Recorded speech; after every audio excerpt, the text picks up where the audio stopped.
আসসালামু আলাইকুম সুপ্রিয় শিক্ষার্থীরা, কেমন আছেন সবাই? আশা করি সবাই ভালো আছেন, সুস্থ আছেন, সুন্দর আছেন। নতুন একটি ক্লাসে আপনাদের সকলকে স্বাগত জানাচ্ছি। আজকে আমরা আলোচনা করব হচ্ছে গত ক্লাসের পরের অংশ, মানে গত ক্লাসের দ্বিতীয় অংশ থেকে। গত ক্লাসে আমরা আলোচনা করেছিলাম ভাষা, বর্ণমালা, অক্ষর, ধ্বনি, বর্ণ, ভাষার উপাদান, উপকরণ, মানে একদম ব্যাকরণের বেসিক। আর কিছু দিক নির্দেশনা শুনেছিলাম যে কি করব না করব এই বিষয়গুলো নিয়ে। আর আজকের ক্লাসে আমরা আলোচনা করব বেসিক্যালি স্বরধ্বনি, স্বরবর্ণ এই বিষয়গুলো নিয়ে ইন ডিটেইলস আলোচনা করব আজকের ক্লাসে। সো এই দুটি বিষয় হচ্ছে আজকে আমাদের টপিক, মানে এই বিষয়টা হচ্ছে আজকে আমাদের টপিক, স্বরধ্বনি, স্বরবর্ণ। এটা নিয়ে আলোচনা করব। খুব বেশি সময় আজকে আমাদের লাগবে না ক্লাসে, বিকজ অনলি স্বরধ্বনি স্বরবর্ণটাই আলোচনা করব। আবার যদিও আমাদের খুব তাড়াতাড়ি আজকের ক্লাসের পড়াটা শেষ হবে, কিন্তু তারপর আমরা অন্য টপিক ধরবো না। এর কারণ হচ্ছে ব্যঞ্জনধ্বনি টপিকটা আবার যদি ধরি তাহলে ওটাতে আবার মিনিমাম 2 ঘন্টার একটা ব্যাপার স্যাপার আছে। তো এই কারণে ব্যঞ্জনধ্বনি টপিকটা আমরা ইনশাল্লাহ নেক্সট ক্লাস মানে আগামীকালকের জন্য রেখে দিব। সো এই জন্য আজকের ক্লাসে আমরা শুধুমাত্র আলোচনা করব ধ্বনি, বর্ণ এই বিষয়গুলো নিয়ে, ঠিক আছে? মানে স্বরধ্বনি, স্বরবর্ণ এই বিষয়গুলো নিয়ে, ঠিক আছে? সো আমাকে প্রথমে একটু জানাতে হবে যে আমার সাউন্ড এবং ভিডিও সবকিছু ঠিকঠাক আছে কিনা, বোর্ডে লেখা টেখা সব ক্লিয়ার কিনা। যদি সবকিছু ক্লিয়ার থাকে তাহলে আমরা আমাদের আলোচনায় চলে যাব, ঠিক আছে? আমাকে একটু প্রথমে এটা জানাবেন যে সাউন্ড, ভিডিও সবকিছু ঠিকঠাক আছে কিনা।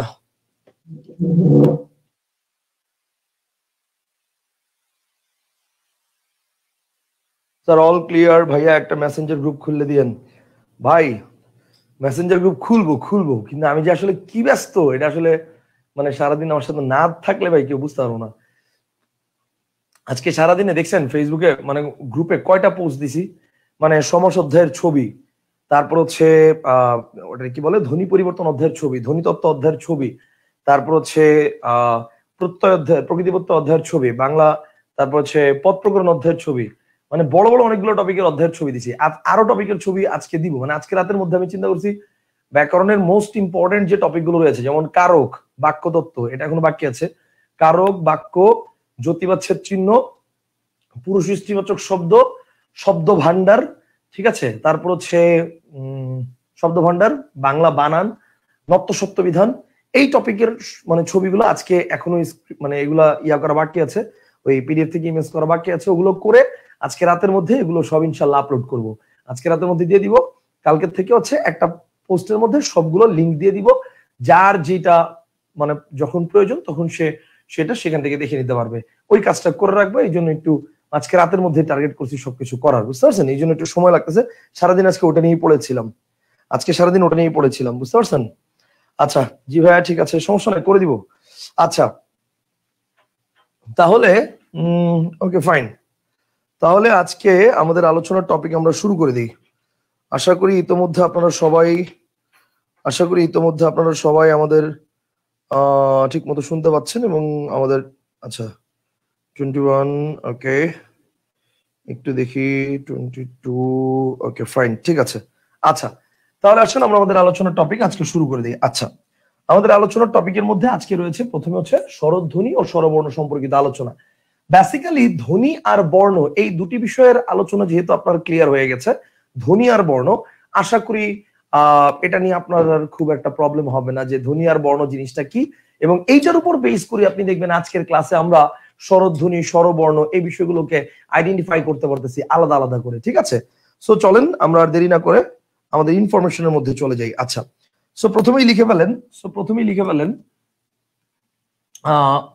স্বরবর্ণ, প্রথমে লিখে ফেলেন হচ্ছে সরি স্বর, আচ্ছা হ্যাঁ স্বরবর্ণ এটাই লিখেন। স্বরবর্ণ কয়টা?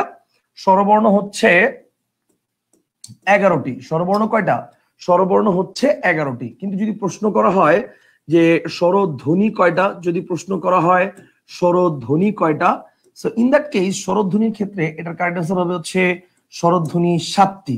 এখন প্রশ্ন হচ্ছে তাহলে ভাই কোন 7টা স্বরধ্বনি? বলছি তার আগে বলি যে যদি বলা হয় মৌলিক স্বরধ্বনি কয়টা, যদি বলা হয় মৌলিক স্বরধ্বনি কয়টি, তো মৌলিক স্বরধ্বনি হচ্ছে 7টি, এবং এই মৌলিক 7টি স্বরধ্বনি কি হচ্ছে স্বরধ্বনি হিসেবে কাউন্ট করা হয়। কথা বুঝতে পারছেন? অর্থাৎ যদি মৌলিক স্বরধ্বনি জিনিসটা বোঝেন আপনি অটোমেটিক স্বরধ্বনি জিনিসটা কয়টা সেই 7টা অটোমেটিক বুঝে যাবেন। তাহলে মৌলিক স্বরধ্বনি 7টা কি কি সেটা একটু জেনে নিই। আসেন, মৌলিক স্বরধ্বনি 7টা, একটা হচ্ছে অ আ ই উ এ ও, অ আ ই এ এ ও, অ আ ই উ এ এ ও, এই সাতটাকে বলা হচ্ছে মৌলিক স্বরধ্বনি। অ আ ই উ এ এ ও, এই সাতটাকে বলা হয় কি বলেন? মৌলিক স্বরধ্বনি। ঠিক আছে, এখানে সাতটা আছে, অ আ ই উ এ এ ও, এই সাতটাকে বলা হয় মৌলিক স্বরধ্বনি। এখন যদি প্রশ্ন করা হয় মৌলিক স্বর, যদি প্রশ্ন করা হয় মৌলিক স্বর বর্ণ কয়টি, মৌলিক স্বর বর্ণ কয়টি? আচ্ছা, মৌলিক স্বর বর্ণ যদি প্রশ্ন করা হয় তাহলে কারেক্ট আনসার হবে 6টা। তাহলে কারেক্ট আনসার কয়টা হবে? 6টা। এখন আসুন কেন ভাই, লাস্ট ক্লাসে বারবার আমি বুঝাইছি যে ধ্বনি আর বর্ণ দুইটা এক জিনিস না, ধ্বনি আর বর্ণ দুইটা আলাদা। ধ্বনি মানে হচ্ছে উচ্চারণ, বর্ণ মানে হচ্ছে লিখিত রূপ। আবার বলছি, ধ্বনি মানে উচ্চারণ, বর্ণ মানে লিখিত রূপ। ইন দ্যাট কেস আমরা যদি চিন্তা করি তাহলে মৌলিক স্বর বর্ণ হচ্ছে 6টা। অর্থাৎ এই যে দেখেন অ আ ই উ এ এ, এই এ ধ্বনির কিন্তু কোনো লিখিত রূপ নাই, এটা শুধু উচ্চারিত রূপ আছে। এই কারণে ধ্বনির মধ্যে এটা কাউন্ট হবে, কিন্তু বর্ণ যখন বলবো তখন এটা লিখিত রূপ না থাকার কারণে এ বাদে বাকি 6টাকে আমরা বলবো হচ্ছে মৌলিক স্বর বর্ণ। কনসেপ্টটা কি ক্লিয়ার? তাহলে সিম্পল হিসাব যদি বলি মৌলিক স্বর ধ্বনি 7টা, মৌলিক স্বর বর্ণ কয়টা? 6টা। কোনটা বাদ দিব? এ ধ্বনিটাকে বাদ দিব।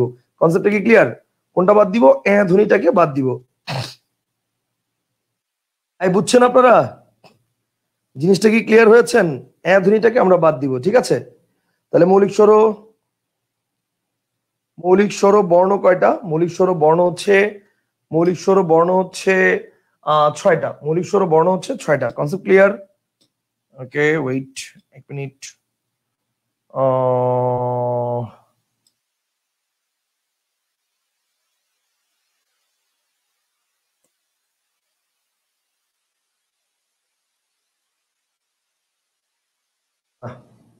বেটার না, এটা যায় না, এটা তো পুরো সাদা, জ্বলে গেছে একদম। না, এটাও যাবে না।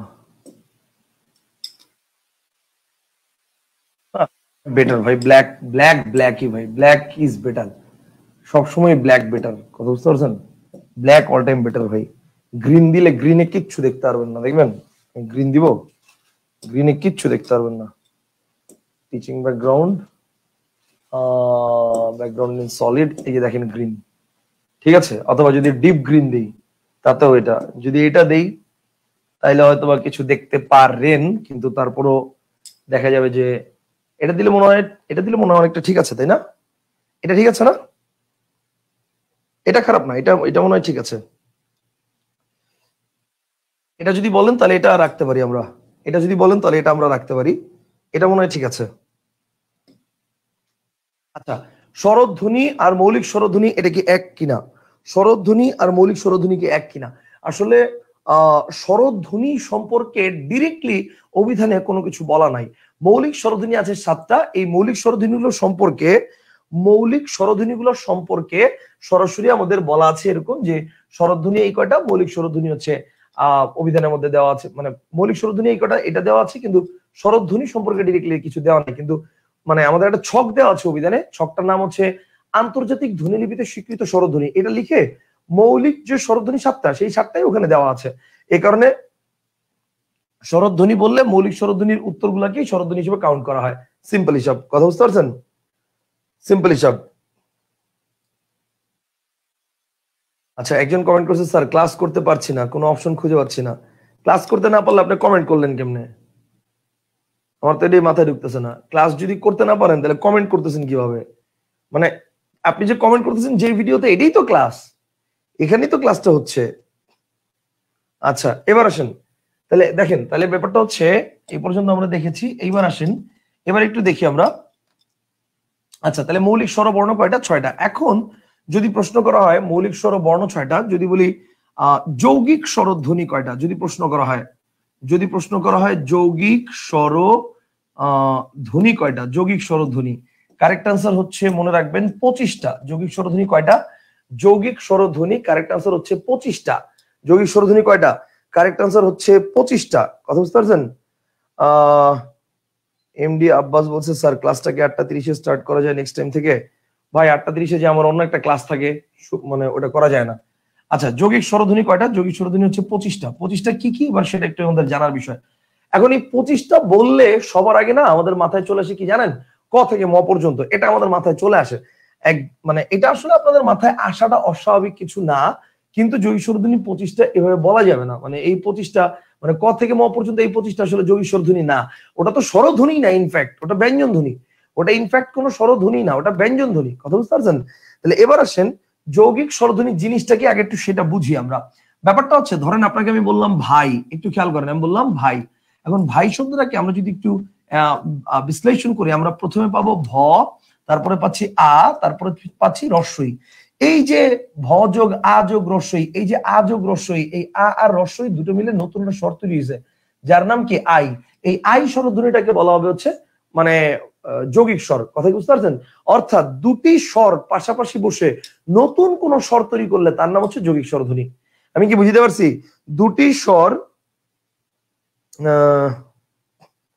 আচ্ছা, দুটি স্বর পাশাপাশি বসলে, দুটি স্বর পাশাপাশি বসে নতুন কোন স্বর তৈরি করলে তার নাম হচ্ছে যৌগিক স্বরধ্বনি। এই যে যেমন আই স্বরধ্বনি, যেমন দেখেন আই স্বরধ্বনি দিয়ে কি হতে পারে, যেমন দেখেন আমি যদি বলি যে ভাই খাই, ঘুমাই, পড়াই, লেখাই, দেখাই, যাই, ইত্যাদি ইত্যাদি ইত্যাদি ইত্যাদি, আরো যা কিছু আছে, মানে মোট কথা হচ্ছে আই স্বরধ্বনি দিয়ে যা কিছু আছে, ঠিক আছে? এরকম আর কি হতে পারে, যেমন তুমি এখন যাও, এখন যাওকে ভাঙলে কি পাচ্ছি দেখেন, জ যোগ আ যোগ ও, এই যে আ আর ও এই দুটো মিলে কিন্তু নতুন একটা স্বর তৈরি করে ফেলছে, যার নাম কি, যার নাম হচ্ছে আও। যেমন তুমি যাও, খাও, ঘুমাও, পড়াও, লেখাও, দেখাও, ইত্যাদি ইত্যাদি ইত্যাদি, মানে মোট কথা হচ্ছে এগুলো সব হচ্ছে আও স্বরধ্বনি দিয়ে হয়েছে। এরকম আর কি হতে পারে, যদি বলি বই, তো বইকে ভাঙলে কি পাচ্ছি দেখেন, ব যোগ ও যোগ রস্বই। তো এই যে ও যোগ রস্বই, এই ও আর রস্বইকে পাশাপাশি বসলে আমরা পাচ্ছি হচ্ছে ওই। যেমন দেখেন বই, খই, মই, দই, হই, চই, লই ইত্যাদি অনেক আছে। আচ্ছা, আবার দেখেন যদি বলি আমি মৌ, মৌকে ভাঙলে কি পাচ্ছি, মৌকে ভাঙলে পাচ্ছি হচ্ছে ম যোগ ও যোগ রস্বউ। এই যে ও আর রস্বউ এই দুটোকে পাশাপাশি বসলে আমরা আবার পাচ্ছি হচ্ছে যেমন মনে করেন ও, যেমন যেমন মনে করেন এই যে মৌ, বউ, চৌ ইত্যাদি, ঠিক আছে? এগুলো সব কি, এগুলো সব হচ্ছে মানে দুটি স্বর পাশাপাশি বসে নতুন একটা স্বর তৈরি হয়েছে, এই রুলস এর উদাহরণ। তো এইরকম ভাবে মোট মানে মৌলিক যে স্বরধ্বনিগুলো আমরা পড়েছি, মৌলিক স্বরধ্বনি আমরা কয়টা পড়েছি, এই যে মৌলিক স্বরধ্বনি আমরা 7টা পড়েছি না, মানে মৌলিক স্বরধ্বনি 7টা, এই 7টা মৌলিক স্বরধ্বনি একটা আরেকটার সাথে মোট 25 ভাবে বসতে পারে। আমার কথা কি বুঝতে পারছেন? এই 7টা স্বরধ্বনি একটা আরেকটার সাথে মোট 25 ভাবে বসতে পারে। এই 25টাকে বলা হচ্ছে যৌগিক স্বরধ্বনি। এই যে এরকম ভাবে মোট 25 ভাবে বসতে পারে, এদেরকে বলা হচ্ছে কি যৌগিক স্বরধ্বনি। কনসেপ্টটা কি ক্লিয়ার? That's it. আর এই যে যৌগিক স্বরধ্বনি আছে, এই যৌগিক স্বরধ্বনিগুলোর অল্টারনেটিভ আরো 5টা নাম আছে। যৌগিক স্বরধ্বনিগুলোর অল্টারনেটিভ আরো কয়টা নাম আছে? আরো 5টা নাম আছে। 5টা নাম কি কি? এগুলো আমাদের শিখে রাখতে হবে, কারণ মাঝে মাঝে পরীক্ষা ওগুলো থেকেও কোশ্চেন আসে। যেমন আমি যদি বলি যৌগিক স্বর, আমি যদি বলি যৌগিক স্বর, যৌগিক স্বর, অথবা যদি বলি যুগ্ম স্বর, যৌগিক স্বর অথবা যুগ্ম স্বর, অথবা যদি বলি দ্বিস্বর, অথবা যদি বলি দ্বিস্বর, অথবা যদি বলি সন্ধিস্বর, যদি বলি সন্ধিস্বর, অথবা যদি বলি সান্ধ্যক্ষর, ঠিক আছে? যদি বলি সান্ধ্যক্ষর, তাহলে এবার খেয়াল করেন ব্যাপারটা হচ্ছে যৌগিক স্বর, যুগ্ম স্বর, দ্বিস্বর, সন্ধিস্বর, সান্ধ্যক্ষর, যৌগিক স্বর, যুগ্ম স্বর, দ্বিস্বর, সন্ধিস্বর, সান্ধ্যক্ষর, এগুলোকে সবগুলোকে কি বলা হয়? সবগুলোকে বলা হয় যৌগিক স্বরধ্বনি। একই কথা, যৌগিক স্বরধ্বনিও যা, আর যৌগিক স্বর, যুগ্ম স্বর, দ্বিস্বর, সন্ধিস্বর, সান্ধ্যক্ষর সবই একই কথা। তাহলে যদি বলে এগুলা কয়টা, কারেক্ট আনসার হবে 25টা। বলেন কয়টা হবে? কারেক্ট আনসার হবে 25টা। কনসেপ্টটা কি ক্লিয়ার? ওকে, আশা করি এই পর্যন্ত আপনারা বুঝতে পারছেন। আচ্ছা, এবার যদি প্রশ্ন করা হয় যৌগিক স্বর বর্ণ কয়টা, যদি প্রশ্ন করা হয় যৌগিক স্বর বর্ণ কয়টা, বলেন তো কয়টা হবে? দেখেন যৌগিক স্বর ধ্বনি বললে 25টা, কিন্তু যৌগিক স্বর বর্ণ বললে কয়টা হবে বলেন? কারেক্ট আনসার হবে 2টা। এখন প্রশ্ন হচ্ছে ভাই কোন 2টা? আসেন কোন 2টা একটু খেয়াল করি আমরা। ব্যাপারটা হচ্ছে এই যে দেখেন যৌগিক স্বর মানে বর্ণ ছিল, ধ্বনি ছিল 25টা, মানে এরকম আরো অনেকগুলো ছিল। এই যে 25টা ছিল, এই 25টার মধ্যে কিন্তু দেখেন এই যে ও আর রস্বই ওই, এটাকে আমরা চাইলে এভাবেও লিখতে পারি, আবার ও আর রস্বই ও এটাকে আমরা চাইলে এভাবে লিখতে পারি। অর্থাৎ এই 2টা বর্ণকে আমরা চাইলে লিখিত ভাবেও প্রকাশ করতে পারি, বাকিগুলাকে লিখিত ভাবে প্রকাশ করা যায় না। আপনি কি কখনো স্বরের মধ্যে স্বরে স্বরে রস্বই দীর্ঘ, রস্বই দীর্ঘ, রি, এ, ওই, আও, আই এগুলা পাইছেন? নাই, ছিল না কখনো। কথা বুঝতে পারছেন? এগুলা কখনো ছিল না, আই, আও এগুলো কখনো ছিল না। তাহলে ব্যাপারটা হচ্ছে এইগুলা কেবল উচ্চারণ আছে, এই জন্য এগুলো ধ্বনি। কিন্তু ওই আর ও এই দুইটার লিখিত রূপও ছিল, এন্ড দ্যাট ইজ ওয়াই এই দুইটাকে আমরা বলবো যৌগিক স্বরবর্ণ। কি কি? একটা হচ্ছে ওই এবং একটা হচ্ছে ও, এই দুইটাকে বলা হয় যৌগিক স্বরবর্ণ। এবং এই কারণে যৌগিক স্বরবর্ণ এই দুইটা যেহেতু, এবং এই দুইটার কিন্তু আরেকটা অল্টারনেটিভ নাম আছে। নামটা কি? নামটা হচ্ছে যৌগিক স্বর জ্ঞাপক। যৌগিক স্বর জ্ঞাপক, কনসেপ্টটা কি ক্লিয়ার? যৌগিক স্বর জ্ঞাপক মানে কি? যৌগিক স্বর জ্ঞাপক মানে যৌগিক স্বর বর্ণ, একই কথা। এখন প্রশ্ন হচ্ছে ভাই যৌগিক স্বর বর্ণের অপর নাম যৌগিক স্বর জ্ঞাপক কেন? এই ব্যাপারটা যদি একটু বোঝেন তাহলে জিনিসটা আরো ক্লিয়ার হবে। যৌগিক স্বর জ্ঞাপক মানে যৌগিক স্বর বর্ণের অপর নাম কেন যৌগিক স্বর জ্ঞাপক, একটু এটা চিন্তা করেন। দেখেন ফ্যাক্টটা হচ্ছে এটা যে যৌগিক স্বর বর্ণ জিনিসটা কি এটা তো আমরা ক্লিয়ার হয়েছি। যৌগিক স্বর বর্ণ জিনিসটা কি? এখন বর্ণ মানে কি? লিখিত রূপ। আর ধ্বনি মানে কি? উচ্চারিত রূপ, তাই না? ধ্বনি মানে উচ্চারিত রূপ, আর বর্ণ মানে কি? লিখিত রূপ। এখন চিন্তা করেন জ্ঞাপক বা জ্ঞাপন করা এই কথাটা মানে কি? ধরেন আমি যদি বলি যে রাষ্ট্রের বিখ্যাত কোন লোক মারা গেছে, দেখবেন টেলিভিশনে বলতেছে যে মহামান্য রাষ্ট্রপতি অমুকের মৃত্যুতে বা অমুক বিজ্ঞানীর মৃত্যুতে গভীর শোক জ্ঞাপন করেছেন। জ্ঞাপন করেছেন, জ্ঞাপন করেছেন মানে কি? প্রকাশ করেছেন। বলেন জ্ঞাপন করেছেন মানে কি? প্রকাশ করেছেন। তার মানে যৌগিক স্বর জ্ঞাপক বলতে কি বোঝাচ্ছে? যে যৌগিক স্বর যে ছিল 25টা, এই 25টার মধ্যে দুইটার আবার প্রকাশিত রূপ আছে। জ্ঞাপন করা মানে প্রকাশ করা, তাহলে জ্ঞাপক মানে কি? প্রকাশক।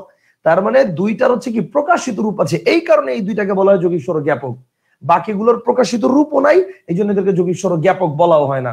কনসেপ্টটা কি ক্লিয়ার? বলেন বুঝছেন না বুঝেন নাই? এই যৌগিক স্বর ধ্বনি কি শুধু শেষেই বসে? না তো ভাইয়া, না। যৌগিক স্বর ধ্বনি শুধু শেষেই বসবে কেন?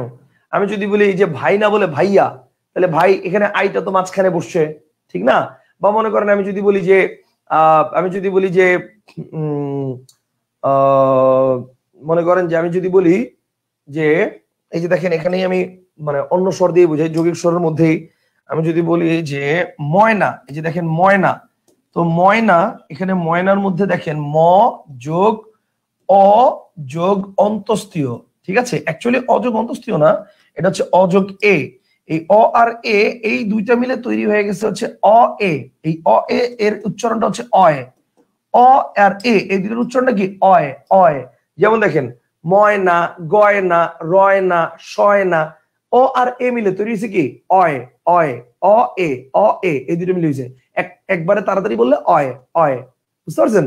তো এরকম তাহলে যে দেখেন এটা তো প্রথমে আছে, এটা কি শেষে আছে? তো শেষে থাকবে, এটা বাধ্যতামূলক না। হ্যাঁ, যে কটা আমি দিয়েছিলাম প্রথমে সেই কটাতে শেষে ছিল, কিন্তু তার মানে এই না যেটা সবসময় শেষেই থাকবে, ঠিক আছে? বা আমি যদি মানে অ এ না দিয়ে আমি যদি বলি যে মনে করেন গয়না, ঠিক আছে? তারপর সরি আমি যদি বলি আ প্লাস এ, যেমন আয়, যেমন মনে করেন বায় না, খায় না, যায় না, ঘুমায় না, ইত্যাদি ইত্যাদি ইত্যাদি। বুঝতে পারছেন? ওকে ফাইন, আশা করি ক্লিয়ার। স্বরবর্ণ স্বরধ্বনিটা আরেকবার দেখাবেন? আমরা অনেকে মিস করেছি, ভিডিও লেটে আসছে বিধায়।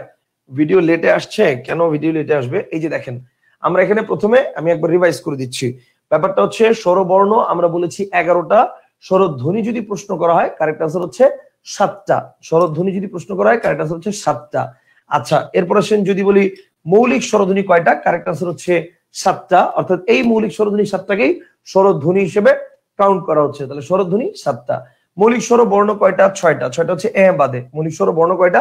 6টা। 6টা হচ্ছে এ বাদে, কারণ এই এটার শুধুমাত্র লিখিত রূপ, মানে এটার কোনো লিখিত রূপ নাই। বর্ণ মানে আমরা জানি লিখিত রূপ, ধ্বনি মানে উচ্চারিত রূপ। তো এর কেবল উচ্চারিত রূপ আছে বিধায়, অর্থাৎ মানে ধ্বনির মধ্যে রেখে কাউন্ট করবে। এর কোনো লিখিত রূপ নাই, এই জন্য বর্ণের মধ্যে রেখে কাউন্ট করা যাবে না। এরপর বুঝাইছি যৌগিক স্বরধ্বনি জিনিসটা কি। যৌগিক স্বরধ্বনি মানে হচ্ছে দুইটা স্বর পাশাপাশি বসে নতুন একটা স্বর তৈরি করলে তার নাম হচ্ছে যৌগিক স্বরধ্বনি, যেটার সংখ্যা হচ্ছে 25টা। আমি কিছু উদাহরণ দিয়ে এরপরে বুঝাইছি। আর যৌগিক স্বরধ্বনির অল্টারনেটিভ কিছু নাম আছে, নামগুলো হচ্ছে যৌগিক স্বর, যুগ্ম স্বর, দ্বিস্বর, সন্ধিস্বর, সান্ধ্যক্ষর। আর এদিক দিয়ে যৌগিক স্বর বর্ণ হচ্ছে এই যে যৌগিক স্বর ধ্বনি আছে 25টা, এই 25টার মধ্যে থেকে দুইটা আছে যাদের লিখিত রূপ আছে, এদেরকে এই জন্য যৌগিক স্বর বর্ণ বলা হয়। এবং এই দুইটা হচ্ছে ও এবং ও। এবং এই যৌগিক স্বর বর্ণ দুইটার অপর নাম হচ্ছে যৌগিক স্বর জ্ঞাপক। That's it. এই ছিল আমাদের বেসিক আলোচনা প্রথম 6টা নিয়ে, ঠিক আছে? এরপরে ইনফরমেশন আমরা চলে যাই। আসেন এরপরে ইনফরমেশন আমরা চলে যাই। এই পর্যন্ত কি সবাই ক্লিয়ার? আমাকে একটু বলেন এই পর্যন্ত সবাই কি ক্লিয়ার কিনা, এটা একটু আমাকে জানান আগে। এই পর্যন্ত কি সবাই ক্লিয়ার? তারপর আমরা নতুন ইনফরমেশনে যাব। এই পর্যন্ত সবাইকে ক্লিয়ার?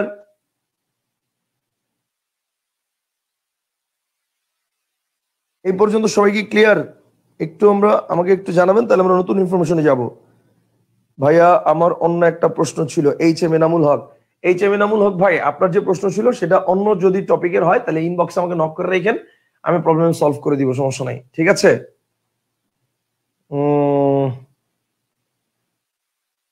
আমাকে ইনবক্সে নক করে রাখেন, আমি সলভ করে দিব, সমস্যা নাই ইনশাআল্লাহ।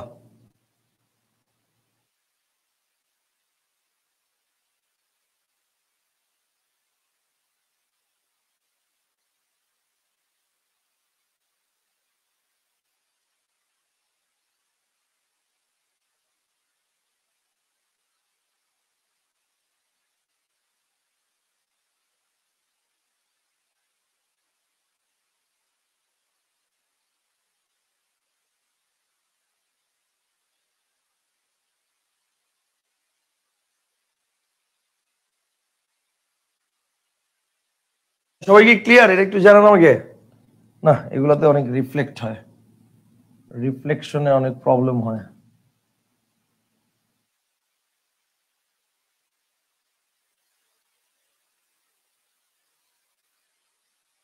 সবাই ক্লিয়ার? জি স্যার ক্লিয়ার। ভাই করে রাখছে, অনেকদিন হয়েছে। আচ্ছা এনামুল হক ভাই, আপনি আমাকে ইনবক্সে নক দিয়েন, আমি আজকে ইনশাল্লাহ আপনার উত্তর দিয়ে দিব, সমস্যা নাই। ওকে ফাইন, ঠিক আছে।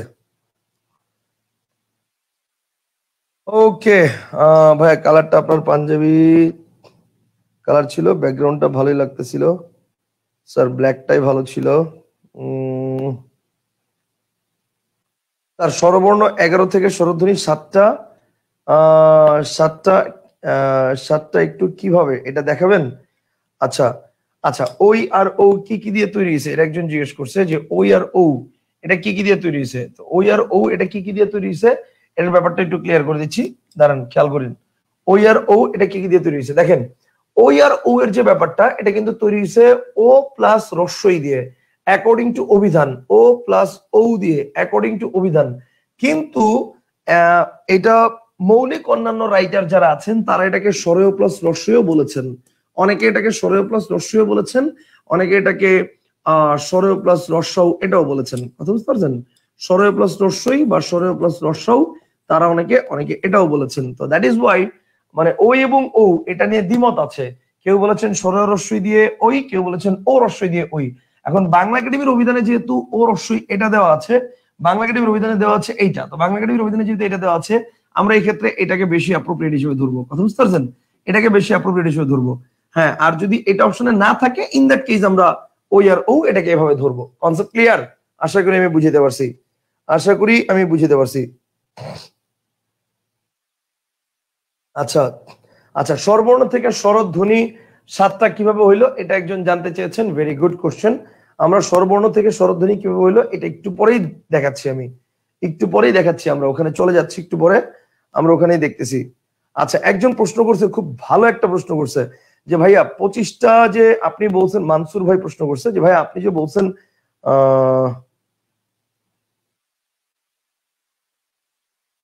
স্যার আপনি বলছিলেন 9টা 15-তে ক্লাস শুরু হবে, কিন্তু আমাদের ইন্ডিয়া থেকে বাংলাদেশ আধা ঘন্টা আগে হয়, তাই দেরি হলো। ও হো, আমি তো ভুলে গেছিলাম, সরি মিরাজুল ভাই, আপনারা যে মানে আপনাদের দেশ আর আমাদের দেশের মধ্যে যে আধা ঘন্টা ডিস্টেন্স, এটা আমি ভুলে গেছিলাম, আমি এক্সট্রিমলি সরি।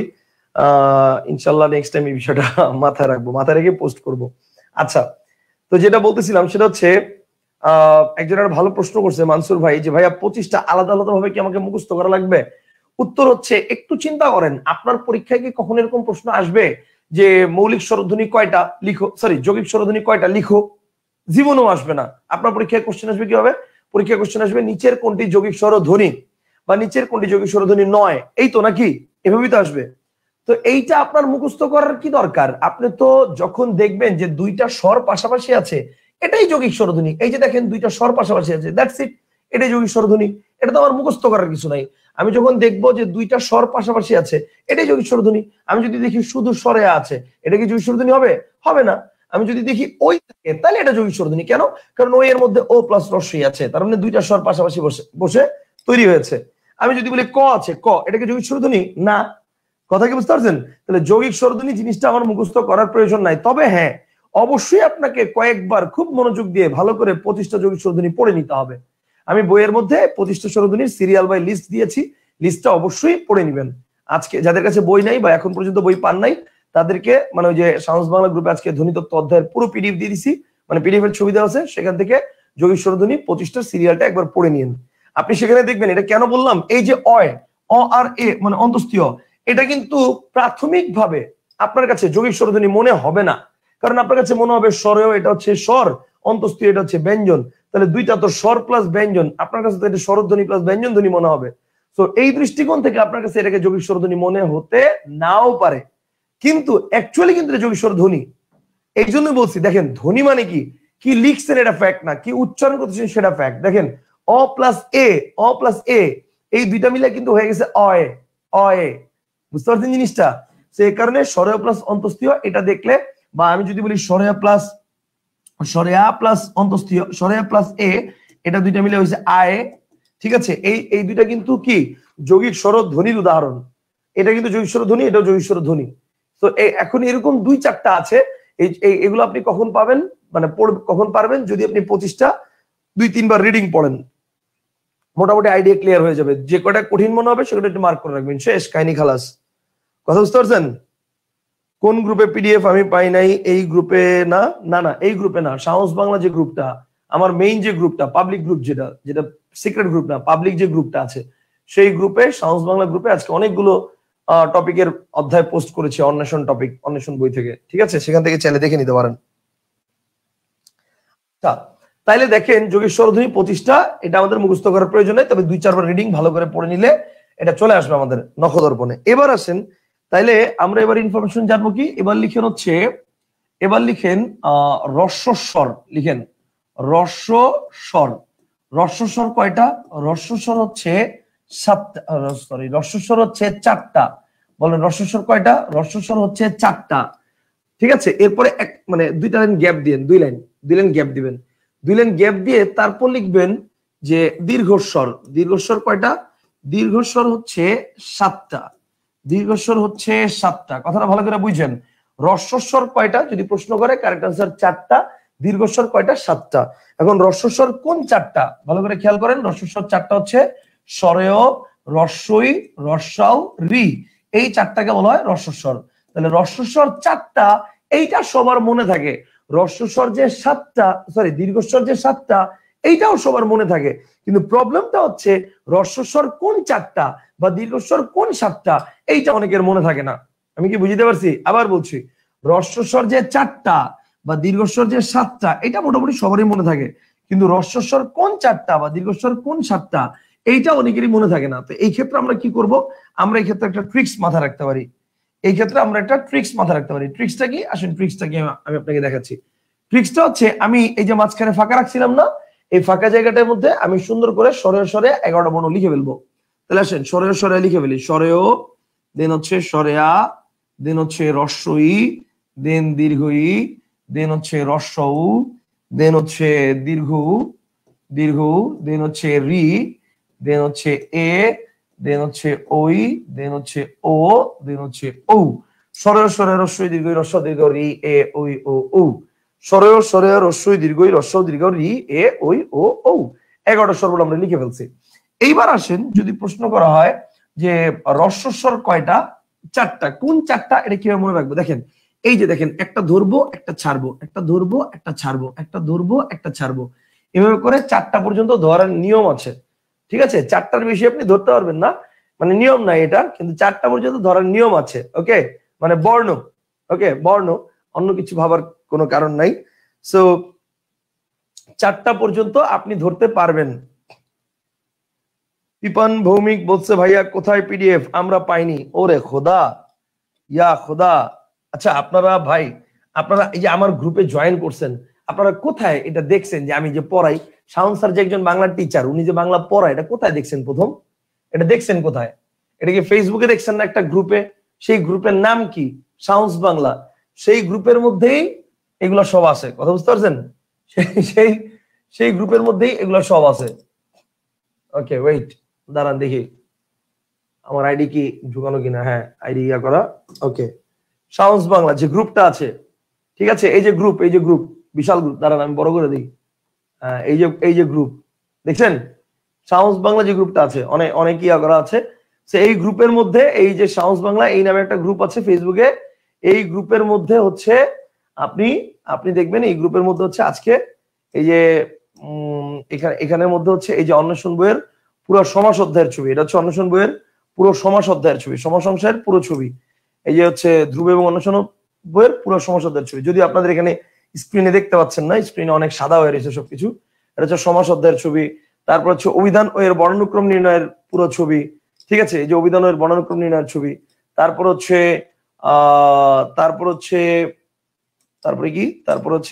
অভিধান ও এর বর্ণানুক্রম নির্ণয়ের ছবি। তারপর হচ্ছে প্রতিটা অধ্যায়ের ছবি আজকে দিয়ে দিছি আমি এখানে, মানে ম্যাক্সিমাম। বাকি যেগুলো দিই ওগুলো দিয়ে দিব। প্রকৃতিতত্ত্ব অধ্যায়ের ছবি, ধ্বনিতত্ত্ব অধ্যায়ের ছবিও আছে, ঠিক আছে। এই যে ধ্বনির পরিবর্তন অধ্যায়ের ছবি, ম্যাক্সিমাম অধ্যায়ের ছবি আজকে আমি দিছি। বাকিগুলো যেগুলো দেওয়া হয় না এগুলো আজকে দিয়ে দিব। কথা বুঝতে পারছেন? এইখানে আপনারা পাবেন। Concept clear? আচ্ছা,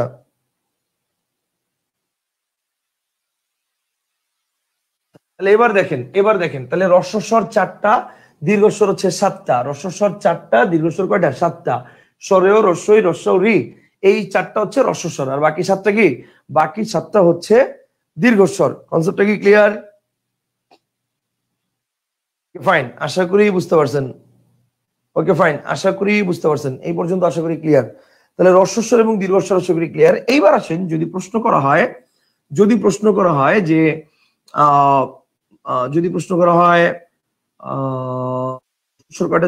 আচ্ছা, যদি বলা হয় যে প্রকৃত বাংলা স্বরধ্বনি বলা চলে না কোনটিকে? প্রকৃত বাংলা স্বরধ্বনি বলা চলে না কোনটিকে? প্রকৃত বাংলা স্বরধ্বনি বলা চলে না কোনটিকে? কারেক্ট আনসার হচ্ছে রি। রি কে প্রকৃত বাংলা স্বরধ্বনি বলা চলে না। রি বর্ণটাকে প্রকৃত বাংলা স্বরধ্বনি বলা চলে না। প্রশ্ন হচ্ছে ভাই কেন বলা চলে না? দেখেন, দুইটা কারণে এটাকে প্রকৃত বাংলা স্বরধ্বনি বলা চলে না। কথা বুঝতে পারছেন?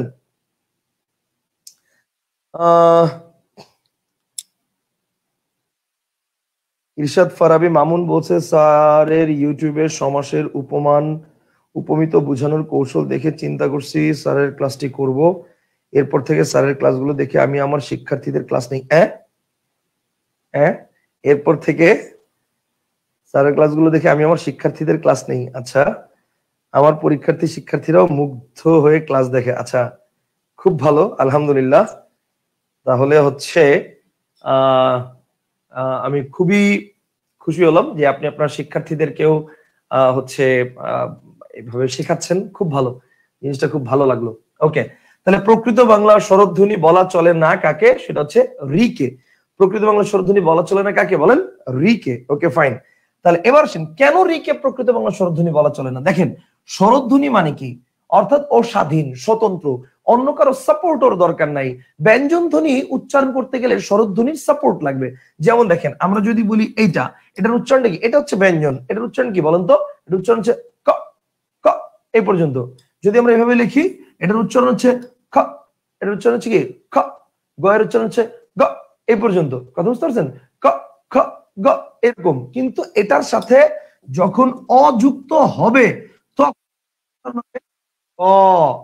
এটার সাথে যখন অযুক্ত হবে তখন এটার উচ্চারণ হবে খ। ব্যাপারটা হচ্ছে এরকম।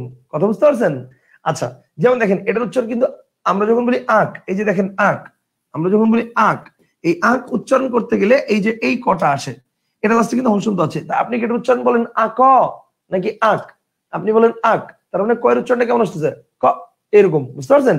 আচ্ছা, তাহলে এখন দেখেন, আমরা যেটা বলার জন্য এই কথাগুলো বললাম, স্বরধ্বনি ওর উচ্চারণের জন্য স্বতন্ত্র, ওর অন্য কারো সহযোগিতা লাগে না। ব্যঞ্জন ধ্বনির উচ্চারণ করতে গেলে স্বরের সহযোগিতা লাগে। কিন্তু একমাত্র এই যে রি ধ্বনিটাকে আমরা দেখতেছি, যেটা ব্যঞ্জন দিয়ে রিপ্রেজেন্ট করা যায়। রি ধ্বনিটাকে ব্যঞ্জন দিয়ে রিপ্রেজেন্ট করা যায়, মানে স্বরধ্বনি এটা। কিন্তু দেখেন, আমরা চাইলে এভাবে লিখতে পারি রি, আমরা চাইলে এভাবে লিখতে পারি রি। একদম সেম উচ্চারণ, এটার উচ্চারণ যা এটার উচ্চারণ তা। তাহলে একটা স্বরধ্বনিকে ব্যঞ্জন দিয়ে আপনি রিপ্রেজেন্ট করতে পারতেছেন। তাহলে স্বরধ্বনি হওয়ার যে বৈশিষ্ট্য, স্বরধ্বনি হওয়ার যে গুণ, এই গুণটা কি সে ধরে রাখতে পারছে? পারে নাই। দ্যাট ইজ ওয়াই আমরা এটাকে কি বলবো? আমরা এটাকে বলবো প্রকৃত বাংলা স্বরধ্বনি বলা চলে না। কাকে? রি কে। কনসেপ্টটা কি ক্লিয়ার? বলেন বুঝছেন না বুঝেন নাই? পর্যন্ত কি বুঝছেন?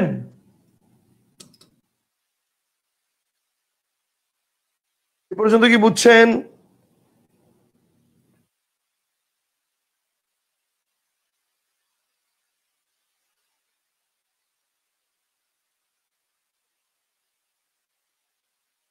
আমরা ফাইল সেকশনে গেছিলাম পিডিএফ খুঁজতে। না না ভাইয়া, ডিরেক্ট পিডিএফ তো দেওয়া যাবে না, ডিরেক্ট পিডিএফ তো আমি দেই না কখনো। ডিরেক্ট পিডিএফ দিলে অনেক প্রবলেম আছে। ডিরেক্ট পিডিএফ দিলে দেখা যায় যে ইউটিউবে বা ফেসবুকে অনেক অসাধু মানে অনেকগুলো চক্র আছে, ঠিক আছে, এরা আমার পিডিএফ কপি দেখা যায় যে আলটিমেটলি মানে স্টুডেন্টদের কাছে পাইরেসি করে, কথা বুঝতে পারছেন? এই কারণে আমরা আসলে ডিরেক্ট পিডিএফ কপিটা আমি কখনো দেই না। পিডিএফ থেকে ছবি ইমেজ বানায়, তাতেই তো পাইরেসি রোধ করতে পারতেছি না। মানে পুরো বইয়ের পাইরেসি, মানে এর মধ্যে তাতেই তো পুরো বইয়ের পাইরেসি হয়ে গেছে। পুরো বইয়ের ছবি তুলে সেটার ইমেজ করে সেটার পিডিএফ করে সেই পিডিএফ সেল করতেছে 50 টাকা করে মাত্র। সেই পিডিএফ সেল করতেছে 50 টাকা করে। আমার কথা হচ্ছে 10 টাকা করে হোক, কিন্তু আলটিমেটলি এটা তো মানে এই টাকাটা তো আলটিমেটলি তার জন্য কি মানে হারাম না যে এই কাজটা করছে? কারণ এইটার পরিশ্রমের টাকাটা তো আমার প্রাপ্য, কিন্তু সেই টাকাটা তো মানে সে মানে ইয়া করতেছে, মানে ইয়া করতেছে, ওটা কি বলে, পাইরেসি করে মানে নিচ্ছে। এই জন্য মনে করেন পিডিএফ দিলে তো এটা আরো বেশি হবে। এই কারণে এটা পিডিএফটা দেই না ডিরেক্টলি, বুঝতে পারছেন? এই কারণে ডিরেক্টলি পিডিএফ দেই না।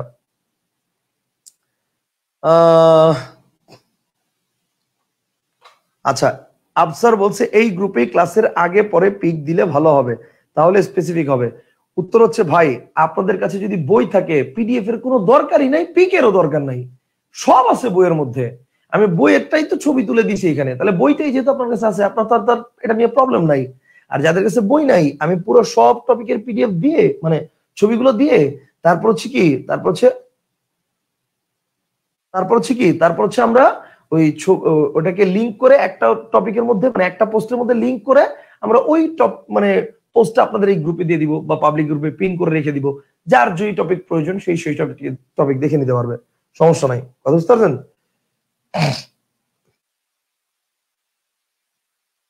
তাহলে পর্যন্ত আসেন। তাহলে প্রকৃত বাংলা স্বরধ্বনি বলা চলে না কাকে? কারেক্ট আনসার হচ্ছে রিকে। এই পর্যন্ত আমরা বুঝতে পেরেছি। তাহলে রস্বস্বর কয়টা? 4টা। আর দীর্ঘস্বর কয়টা? 7টা। প্রকৃত বাংলা স্বরধ্বনি বলা চলে না কাকে? রিকে। এবার আসেন, যদি বলা হয় যে স্বতন্ত্র স্বরধ্বনির সংখ্যা কয়টা? বাংলা বর্ণমালায় স্বতন্ত্র স্বরধ্বনির সংখ্যা কয়টা? তো স্বতন্ত্র স্বরধ্বনি আমরা যদি বলি, তো স্বতন্ত্র স্বরধ্বনির সংখ্যা হচ্ছে একটা, এবং সেটা কি? সেটা হচ্ছে এ। স্বতন্ত্র স্বরধ্বনির সংখ্যা কয়টা? স্বতন্ত্র স্বরধ্বনির সংখ্যা হচ্ছে একটা, এবং সেটা হচ্ছে এ।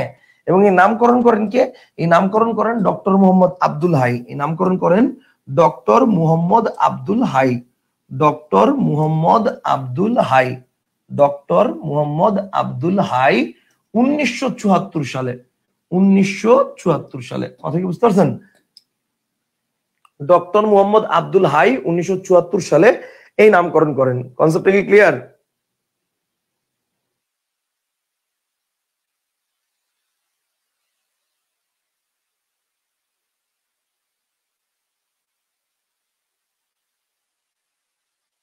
আচ্ছা, বইয়ে সবকিছু আছে, আমি বই নিয়ে বসে আছি। আচ্ছা, ওকে ফাইন। গিয়াস ভাই, আপনারা শুধু বই থেকে জিনিসগুলো দেখেন যে বুঝতেছেন কিনা, না বুঝলে আমি বুঝাই দিচ্ছি। দেখেন, প্রকৃত বাংলা ব্যঞ্জন সন্ধি বলা চলে না কাকে? রিকে। স্বতন্ত্র স্বরধ্বনি কয়টা? একটা, এবং এটা হচ্ছে এ। ডক্টর মোহাম্মদ আব্দুল হাইয়ের মতে এই নামকরণটা তিনি করেন 1974 সালে। এটাকে স্বতন্ত্র স্বরধ্বনি বলে, ঠিক আছে? আচ্ছা, এইবার আসেন, তাহলে এই পর্যন্ত আমরা দেখলাম। এখন যদি বলি আমি স্বরবর্ণের সংক্ষিপ্ত রূপকে কি বলা হয়, এটা একটু জানতে হবে আমাদের। আসেন, যদি বলি স্বরবর্ণের সংক্ষিপ্ত রূপকে কি বলা হয়, খেয়াল করেন। স্বরবর্ণের সংক্ষিপ্ত রূপকে বলে স্বরবর্ণের সংক্ষিপ্ত রূপকে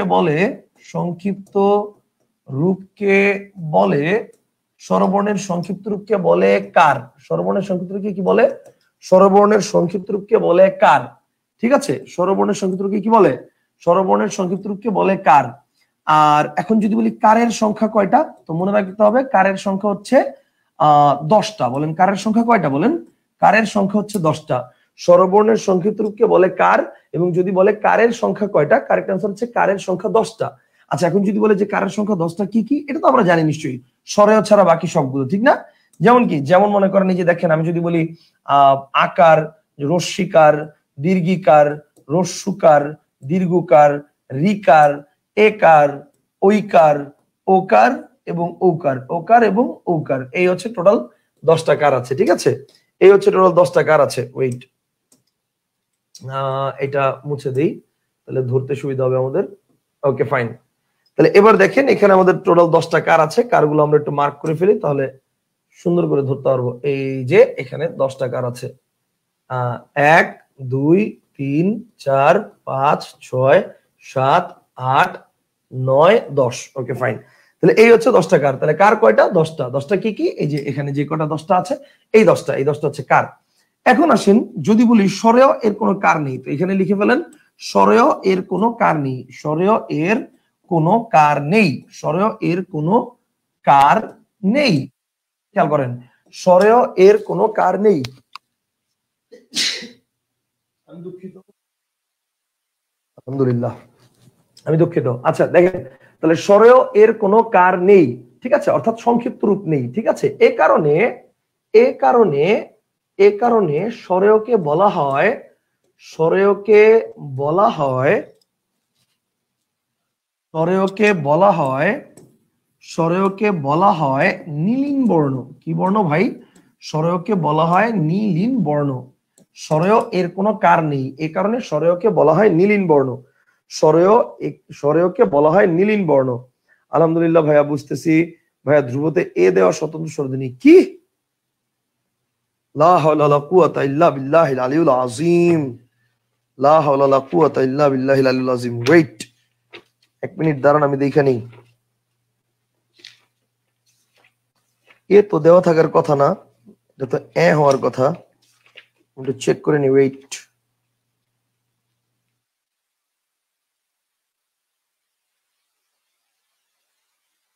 স্বতন্ত্র স্বরধ্বনি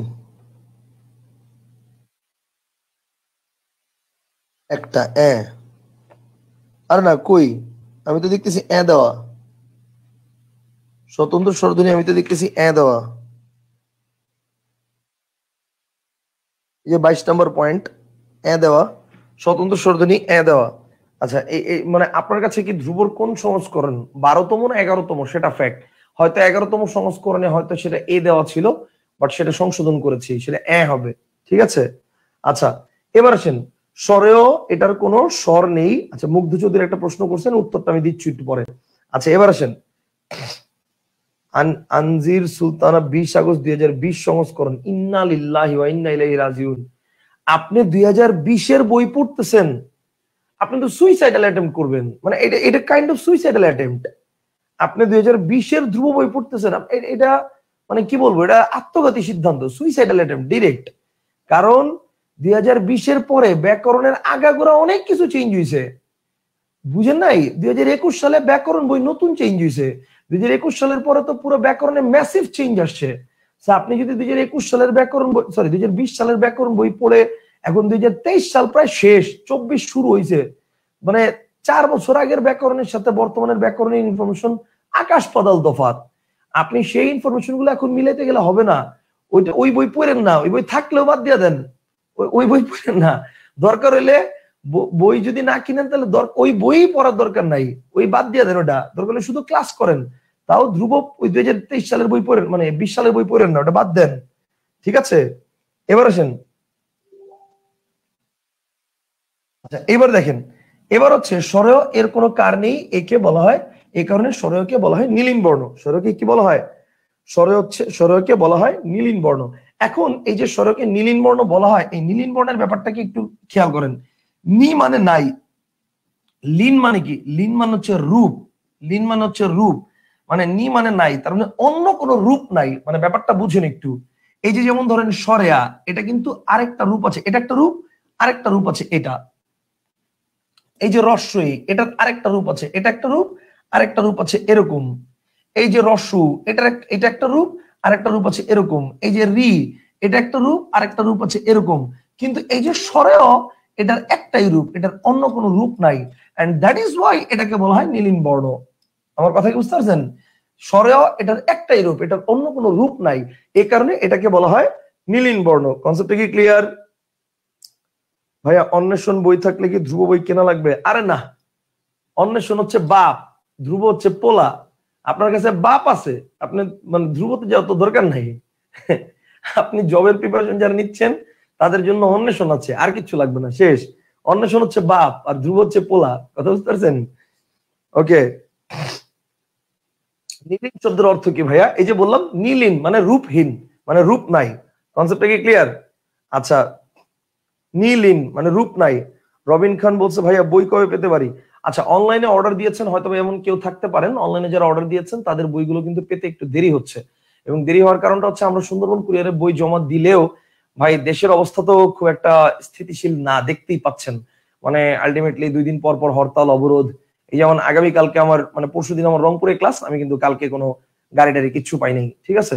তো আলটিমেটলি মানে এমনিতেই ওই আসার সময় ফ্লাইটে আসা লাগে, কারণ আসার সময় দেখা যায় যে আমি রংপুরের থেকে ওভারনাইট জার্নি করে সারা রাত জার্নি করে আসবো, এটা একটু প্যারা লাগে, এই জন্য ফ্লাইটে চলে আসি। কালকে যাওয়ার সময় ফ্লাইটে যেতে হবে। সো আলটিমেটলি দেখা যায় যে মানে মানে দুইটাই যাওয়া আসা ফ্লাইটে করা লাগতেছে এখন, কারণ একমাত্র গাড়ি নেই, কিচ্ছু করার নাই। কথা বুঝতে পারছেন? সো মানে এসি গাড়ি নেই বা স্লিপার কোচ নাই, তো ওই নন এসি গাড়িতে যাইতে হবে গেলে, এরকম অবস্থা। সো এই কারণে কিন্তু আলটিমেটলি সুন্দরবন কুরিয়ার থেকে অনেক সময় মানে টিয়া ছাড়ে না, ওটা কি বলে, গাড়ি টাড়ি ছাড়ে না। কথা বুঝতে পারছেন? তো ইনশাল্লাহ আমরা বইটুই সব দিয়ে দিয়েছি কুরিয়ারে। আপনারা হয়তো বা 2-1 দিন আগে আর পরে, হয়তো যে জায়গায় 3 দিন লাগতেছিল সেখানে 5 দিন লাগবে, 2 দিন বেশি লাগতেছে, বাট পেয়ে যাবেন শীঘ্রই। বুঝতে পারছেন? Okay fine. নীলিন মানে রূপ নাই। আচ্ছা, মিরাজুল ভাই বলছে ভাই আমরা বুক কিভাবে পাবো একটু বলবেন? আচ্ছা, যারা ইন্ডিয়া থেকে আছেন তারা ইনবক্সে আমাকে নক দেন, বই কিভাবে পাবেন মানে কোথায় অর্ডার করবেন আমি বলে দিব, না সমস্যা নাই। আচ্ছা, ওকে ফাইন।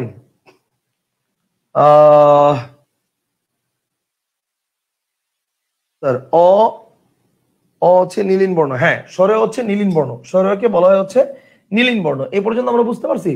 তাহলে স্বরকে বলা হয় নীলিন বর্ণ, স্বরের কোনো রূপ নাই, এই পর্যন্ত আমরা ক্লিয়ার। এবার আমি একটা প্রশ্ন করতেছি, দেখি এই এই প্রশ্নটার উত্তর যারা দিতে পারবেন, ঠিক আছে, মানে যারা এই প্রশ্নের উত্তর দিতে পারবেন তাদের বুঝবো যে আসলে আপনারা পড়াটা ভালো করে বুঝতে পারছেন। ঠিক আছে, আসেন আমি একটা প্রশ্ন করি। প্রশ্নটা কি? প্রশ্ন হচ্ছে যদি বলি যে কয়টি স্বরবর্ণের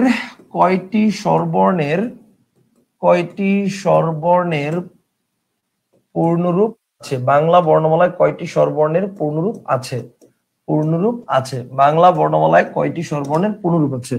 option A, B, C, D. Okay, option A 7টি, 11টি, 8টি, 10টি। ওকে, 7টি, 11টি, 8টি, 10টি, বলেন কয়টা? 7টি, 11টি, 8টি, 10টি, বলেন কয়টা? বাংলা বর্ণমালায় কয়টি স্বরবর্ণের পূর্ণরূপ আছে? বলেন বলেন বলেন, দেখি কয়জন পারেন, দেখি বলেন। বাংলা বর্ণমালায় কয়টি স্বরবর্ণের পূর্ণরূপ আছে? অ্যান্সার অ্যান্সার অ্যান্সার, দ্রুত দ্রুত, দেখি কয়জন পারেন। বাংলা বর্ণমালায় কয়টি স্বরবর্ণের পূর্ণরূপ আছে?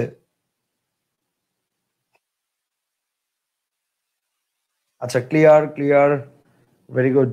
একটু দেখি কয়জন বলতে পারেন বাংলা বর্ণমালায় কয়টি স্বরবর্ণের পূর্ণরূপ আছে? বাংলা বর্ণমালায় কয়টি স্বরবর্ণের পূর্ণরূপ আছে?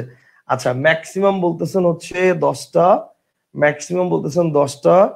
আচ্ছা, এইবার আসেন আসলে এটার কারেক্ট আনসারটা কয়টা হবে সেটা একটু বলি আমরা। ওকে, এইটার কারেক্ট আনসারটা হবে হচ্ছে 11টা। এটার কারেক্ট আনসারটা হবে কয়টা? 11টা। প্রশ্ন ভালো করে বুঝতে হবে, প্রশ্ন না বুঝে উত্তর করলে কিন্তু দেখা যায় জানা জিনিস, কিন্তু আপনি প্রশ্নটা ধরতে পারেননি দেখে ভুল করছেন।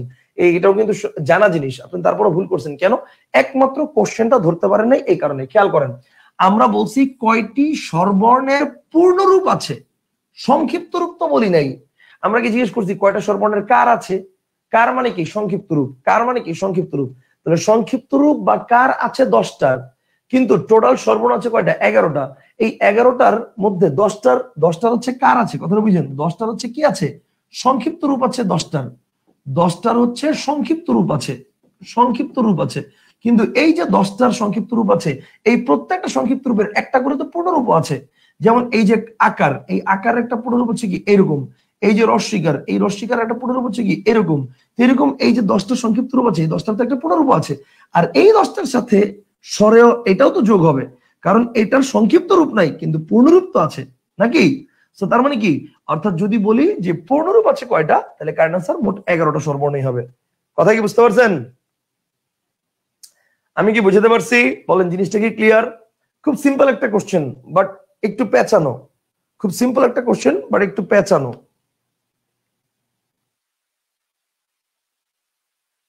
সবাই কি বুঝছেন? আমাকে একটু জানান তো প্লিজ। বুঝছেন? এই পর্যন্ত বুঝছেন কয়টি স্বরবর্ণের পূর্ণরূপ আছে?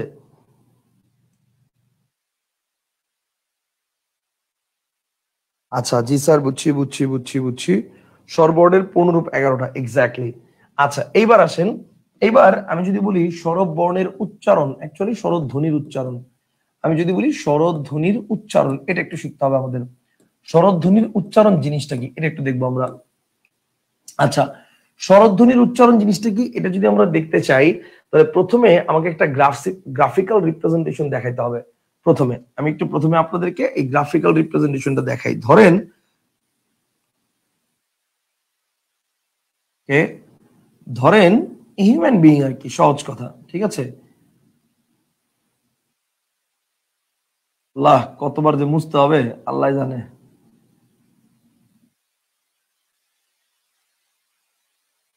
উফ, শেষ পর্যন্ত মোটামুটি ভালোই হয়েছে। না, এটা তোমার ঘাটটা বেশি চেপে গেছে। ওকে, ঘাটটা বেশি চেপে গেছে, আর এদিক দিয়া এটা আরেকটু আসবে, এটা আরেকটু আসবে, তারপরে হবে। আর এদিক দিয়ে হচ্ছে ঘাটটা বেশি চেপে গেছে, এরকম হবে। ওকে। ও,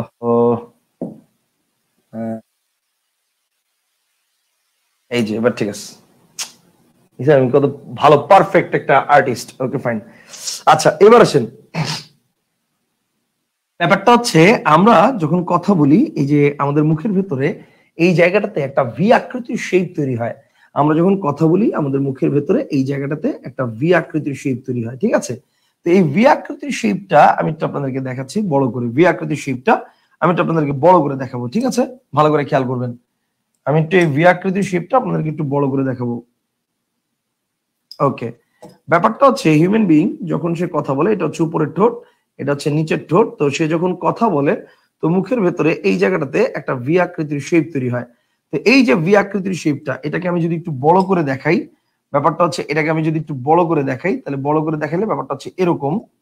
বড় করে দেখাইলে ব্যাপারটা হচ্ছে এরকম। হ্যাঁ, বড় করে দেখে ব্যাপারটা হচ্ছে এরকম, যে এই, ঠিক আছে। তাহলে এই যে কি একটা ভি আকৃতির শেপ, এই যে কি একটা ভি আকৃতির শেপ, এই ভি আকৃতির শেপটাকেই আমি একটু বড় করে দেখাবো, ঠিক আছে। এই ভি আকৃতির শেপটাকে আমরা একটু বড় করে রিপ্রেজেন্ট করব। আমি একটু বড় করে রিপ্রেজেন্ট করব, আসেন। এই ভি আকৃতির শেপটাকে আমি একটু বড় করে রিপ্রেজেন্ট করে দেখাচ্ছি, ঠিক আছে। খেয়াল করেন, ওয়েট। ওকে। আচ্ছা, তো এই ভি আকৃতির শেপটাই আমি যদি বড় করে রিপ্রেজেন্ট করি, ব্যাপারটা হচ্ছে এরকম হবে। ব্যাপারটা হচ্ছে এরকম হবে, এই এই, ঠিক আছে। আমি একটু বড় করে রিপ্রেজেন্ট করলাম। এবার একটু চিন্তা করেন তো, এটা কোন ঠোঁট? একটু চিন্তা করেন তো, এটা কোন ঠোঁট? এটা হচ্ছে কি, এই যে দেখেন, এটা কোন ঠোঁট? এটা হচ্ছে উপরের ঠোঁট। এই যে উপরের ঠোঁটটা এটা, একটু দেখেন, এই যে এই যে এই যে এই যে এই যে এই যে এই যে এই যে এই যে এই যে এই যে এই যে এই যে এই যে এই যে এই যে উপরের ঠোঁট। আর এই পাশ থেকে এই যে এই যে এই যে এই যে এই যে এই যে এই যে এই যে এই যে এই যে এই যে এই যে এই যে এই যে, তার মানে নিচের ঠোঁট। তার মানে ওইটা হচ্ছে নিচের ঠোঁট, আর এটা হচ্ছে কি উপরের ঠোঁট। কনসেপ্টটা কি ক্লিয়ার? এই পাশেরটা হচ্ছে উপরের ঠোঁট, আর ওই পাশেরটা হচ্ছে কি নিচের ঠোঁট। তো উপরের যে ঠোঁটটা, এই ঠোঁটটাকে বলা হয় হচ্ছে সম্মুখ ওষ্ঠাধর। কি ওষ্ঠাধর? এই ঠোঁটটাকে বলে সম্মুখ ওষ্ঠাধর। তাহলে লিখে ফেলি আমরা, এই ঠোঁটের নাম হচ্ছে, লিখে ফেলেন, সম্মুখ ওষ্ঠাধর। এই ঠোঁটের নাম সম্মুখ ওষ্ঠাধর। আর নিচের যে ঠোঁট, এই ঠোঁটের নাম হচ্ছে পশ্চাৎ ওষ্ঠাধর। এই ঠোঁটের নাম কি? এই ঠোঁটের নাম হচ্ছে পশ্চাৎ ওষ্ঠাধর। কথা কি বুঝতে পারছেন? উপরের যে ঠোঁট, এই ঠোঁটের নাম হচ্ছে সম্মুখ ওষ্ঠাধর। আর নিচের যে ঠোঁট, এই ঠোঁটের নাম হচ্ছে পশ্চাৎ ওষ্ঠাধর। নিচের যে ঠোঁট, এই ঠোঁটের নাম হচ্ছে পশ্চাৎ ওষ্ঠাধর।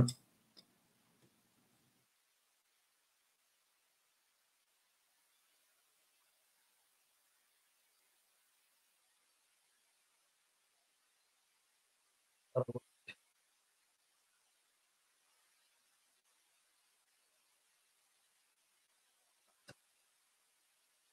দেখেন, তাহলে উপরের যে ঠোঁট, এই ঠোঁটটার নাম হচ্ছে সম্মুখস্থধর আর নিচের ঠোঁটের নাম হচ্ছে পশ্চাৎস্থধর। এবার মনে রাখবেন, পশ্চাৎস্থধরের সাহায্যে মানে সরি সম্মুখস্থধরের সাহায্যে যে ধ্বনিগুলো উচ্চারিত হয় সেটার উচ্চারণটা হয় গোলাকৃত, সরি উচ্চারণটা কি হয় প্রস্থিত, উচ্চারণটা হয় প্রস্থিত।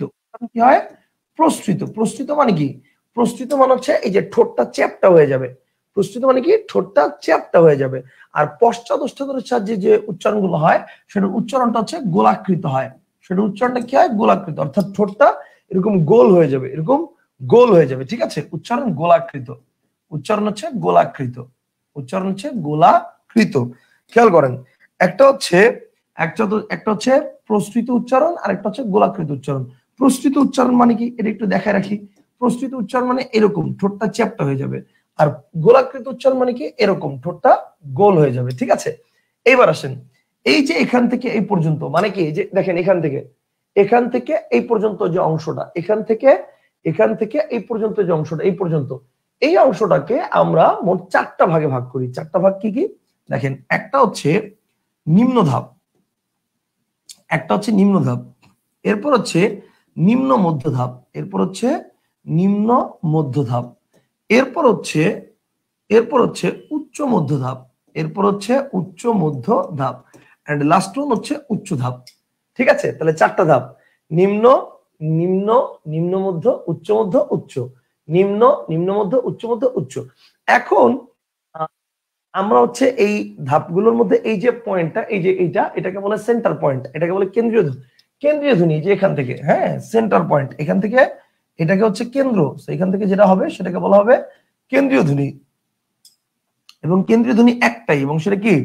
সেটা হচ্ছে সরেয়া। কেন্দ্রীয় ধ্বনি কি? কেন্দ্রীয় ধ্বনি হচ্ছে একটা, এবং সেটা হচ্ছে কি? সরেয়া।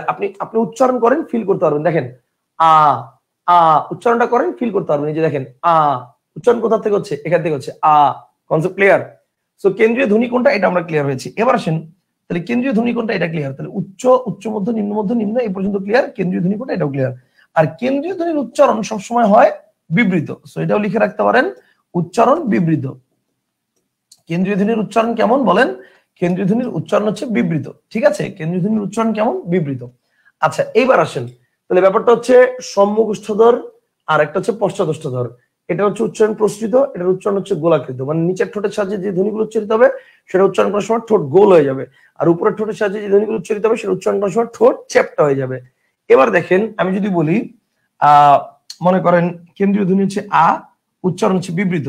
এখন আমার সাথে সাথে আপনি একটু ফিল করার চেষ্টা করেন, বলেন আর ফিল করার চেষ্টা করেন। দেখেন, বলেন আ আ, দেখেন এই যে এখান থেকে উচ্চারিত হচ্ছে, দেখেন আ আ, এখান থেকে উচ্চারিত হচ্ছে আ। এবার দেখেন, আপনি আমার আঙুলের পজিশনটা খেয়াল করেন আর উচ্চারণগুলো দেখেন। বলেন আ এ, আ এ, আ এ। যখন এ বলতেছেন একটু সামনে আসছে না? দেখেন আ এ। এবার দেখেন, যখন আপনি এ বলছেন, এরপর যখন আপনি ই মানে এ বলছেন, এ, দেখেন এ এ, এ কি আর একটু সামনে আসছে না? এ আর একটু সামনে আসছে। আর যখন বলছেন ই, একদম সামনে চলে আসছে, একদম সামনে চলে আসছে। তাহলে ব্যাপারটা হচ্ছে, দেখেন এটা হচ্ছে আ, দেন হচ্ছে এ, দেন হচ্ছে এ, দেন হচ্ছে এ, দেন হচ্ছে ই, একদম সামনে চলে আসছে। তাহলে খেয়াল করেন, আ এ এ ই, আ এ এ ই। এবং যেই জায়গা থেকে এই আ এ এ ই উচ্চারিত হয়েছে সেই জায়গাগুলো থেকে কিছু ধ্বনি উচ্চারিত হবে কিন্তু ছোটটা গোল হয়ে যাবে। যেমন দেখেন আ, অ, ও, উ, আ, অ, ও, উ।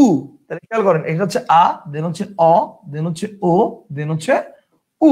তাহলে এবার খেয়াল করে দেখেন, আপনার পরীক্ষার প্রশ্ন আসবে কিভাবে? পরীক্ষার প্রশ্ন আসবে নিচের কোনটি উচ্চ মধ্য সম্মুখ স্বরধ্বনি, নিচের কোনটি নিম্ন মধ্য পশ্চাৎ স্বরধ্বনি, এরকম প্রশ্ন আসবে। তো এটা আপনি কিভাবে সলভ করবেন? ভেরি সিম্পল বিষয়, ভালো করে খেয়াল করেন। আপনাকে যদি কোশ্চেন করে নিচের কোনটি উচ্চ মধ্য সম্মুখ স্বরধ্বনি, তাহলে খেয়াল করেন উচ্চ মধ্য সম্মুখ স্বরধ্বনি, কারেক্ট আনসার কি? এ। যদি বলে নিচের কোনটি নিম্ন মধ্য পশ্চাৎ স্বরধ্বনি, তাহলে খেয়াল করেন নিম্ন মধ্য পশ্চাৎ স্বরধ্বনি, কারেক্ট আনসার কি? অ। যদি বলে নিচের কোনটি কেন্দ্রীয় ধ্বনি, এই যে দেখেন আ। যদি বলে কেন্দ্রীয় ধ্বনির উচ্চারণ কি, কারেক্ট আনসার বিবৃত। যদি এমনও কোশ্চেন হতে পারে নিচের কোনটি সম্মুখ স্বরধ্বনি নয়, এরকম কোশ্চেন আসলো এবং অপশনে আপনার এই 3টা দেওয়া আর এই পাশ থেকে ও দেওয়া, তাহলে কারেক্ট আনসার কি হবে? ও। বলেন বুঝছেন না বুঝেন নাই? এই মানে ছকটা খুবই খুবই ইম্পর্টেন্ট এবং এই ছক থেকে কিন্তু আপনি 41তম বিসিএস 43তম বিসিএস দুইটা দিয়ে কোশ্চেন আসছে, ঠিক আছে, দুইটা দিয়ে কিন্তু এটা থেকে কোশ্চেন আসছে। ওকে, সো জিনিসটা খুবই ইম্পর্টেন্ট। ওকে, খুবই খুবই খুবই ইম্পর্টেন্ট। জিনিসটা কি ক্লিয়ার? পুরোপুরি কি বুঝছেন?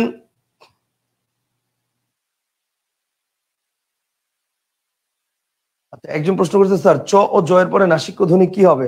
উত্তর হচ্ছে চ ও জয়ের পরে নাসিক্য ধ্বনি তালব্য হবে। এটা সন্ধির কোশ্চেন। চ ও জয়ের পরে নাসিক্য ধ্বনি কি হবে? চ ও জয়ের পরে নাসিক্য ধ্বনি তালব্য হবে। যেমন যেমন দেখেন এই যে রাজ যোগ না, রাজ যোগ নি রাগ্গি, রাজ যোগ নি রাগ্গি, নাসিক্য ধ্বনি তালব্য হচ্ছে। নাসিক্য ধ্বনি চ জয়ের পরে, নাসিক্য ধ্বনি চ জয়ের পরে রাজ জ আছে, এরপরে নাসিক্য ধ্বনি আসছে নি, দুইটা মিলে তালব্য হয়ে গেছে রাগ্গি। ঠিক আছে, এই যে এই জায়গা থেকে উচ্চারিত হচ্ছে, সেই জন্য এটা সন্ধির কোশ্চেন। আচ্ছা, আচ্ছা একজন বলছে ভাই নিম্ন কোনটা তাহলে? এই যে আ, এই আ ধ্বনিটাই তো নিম্ন, এই আটাই তো নিম্ন ধ্বনি, নিম্ন ধ্বনি তো আটাই তো নিম্ন ধ্বনি, বুঝতে পারছেন? আচ্ছা একজন বলছে ভাইয়া বিবৃত মানে কি? বিবৃত মানে হচ্ছে স্বাভাবিক, তবে এটা ডিপেন্ড করে। যেমন স্বরের ক্ষেত্রে স্বরের উচ্চারণ স্বরের মতো হলে বিবৃত, ও এর মতো হলে সংবৃত। এর ক্ষেত্রে আবার উল্টা, এর ক্ষেত্রে এর উচ্চারণ মানে এর মতো হলে হচ্ছে মানে সংবৃত, আর হলে সেটা হচ্ছে বিবৃত, বুঝতে পারছেন? আচ্ছা, নিম্ন তো কিছু হবে না তাহলে? আরে না, নিম্ন তো এই যে এই আটাই হচ্ছে নিম্ন ধ্বনি, আটাই হচ্ছে নিম্ন ধ্বনি। কনসেপ্টটা কি ক্লিয়ার? 4500 আসছে, হ্যাঁ 4500 আসছে, বুঝতে পারছেন? ইম্পর্টেন্ট, খুবই খুবই ইম্পর্টেন্ট। আচ্ছা, পুরোপুরি কি ক্লিয়ার হয়েছেন কিনা সেটা আমাকে বলেন। এটা কি পুরোপুরি ক্লিয়ার হয়েছেন? এই বিষয়টা কি পুরোপুরি ক্লিয়ার হয়েছেন? একটু জানান আমাকে। তাহলে দেখেন, স্বরধ্বনি নিয়ে আমাদের আলোচনা করা প্রায় শেষ। একটা ইনফরমেশন খালি বাকি, সেই ইনফরমেশনটা একটু দিয়ে নিই। সেটা হচ্ছে অর্ধ স্বরধ্বনি। এটা আমি দিতে ভুলে গিয়েছিলাম আগে, সেটার ব্যাপারটা একটু বলে রাখি আমরা। সেটা হচ্ছে যদি প্রশ্ন করা হয় যে অর্ধ স্বরধ্বনি, অর্ধ স্বরধ্বনি কয়টা? অর্ধস্বর হচ্ছে আমরা চারটা ধরবো। অর্ধস্বর কয়টা ধরবো? আমরা ধরবো অর্ধস্বর হচ্ছে চারটা, এবং অর্ধস্বর গুলোকে কিন্তু আমরা অর্ধস্বর ধ্বনি ধরি, অর্ধস্বর বর্ণ না। অর্ধস্বর ধ্বনি কয়টা? চারটা, ঠিক আছে? অর্ধস্বর ধ্বনি এটাকে আমরা ধরি হচ্ছে চারটা, ঠিক আছে? স্বরেয়, রস্বই, স্বরেয়, একটা হচ্ছে স্বরেয়, একটা হচ্ছে রস্বই, একটা হচ্ছে রস্ব, একটা হচ্ছে এই চারটাকে আমরা ধরি হচ্ছে অর্ধস্বর ধ্বনি।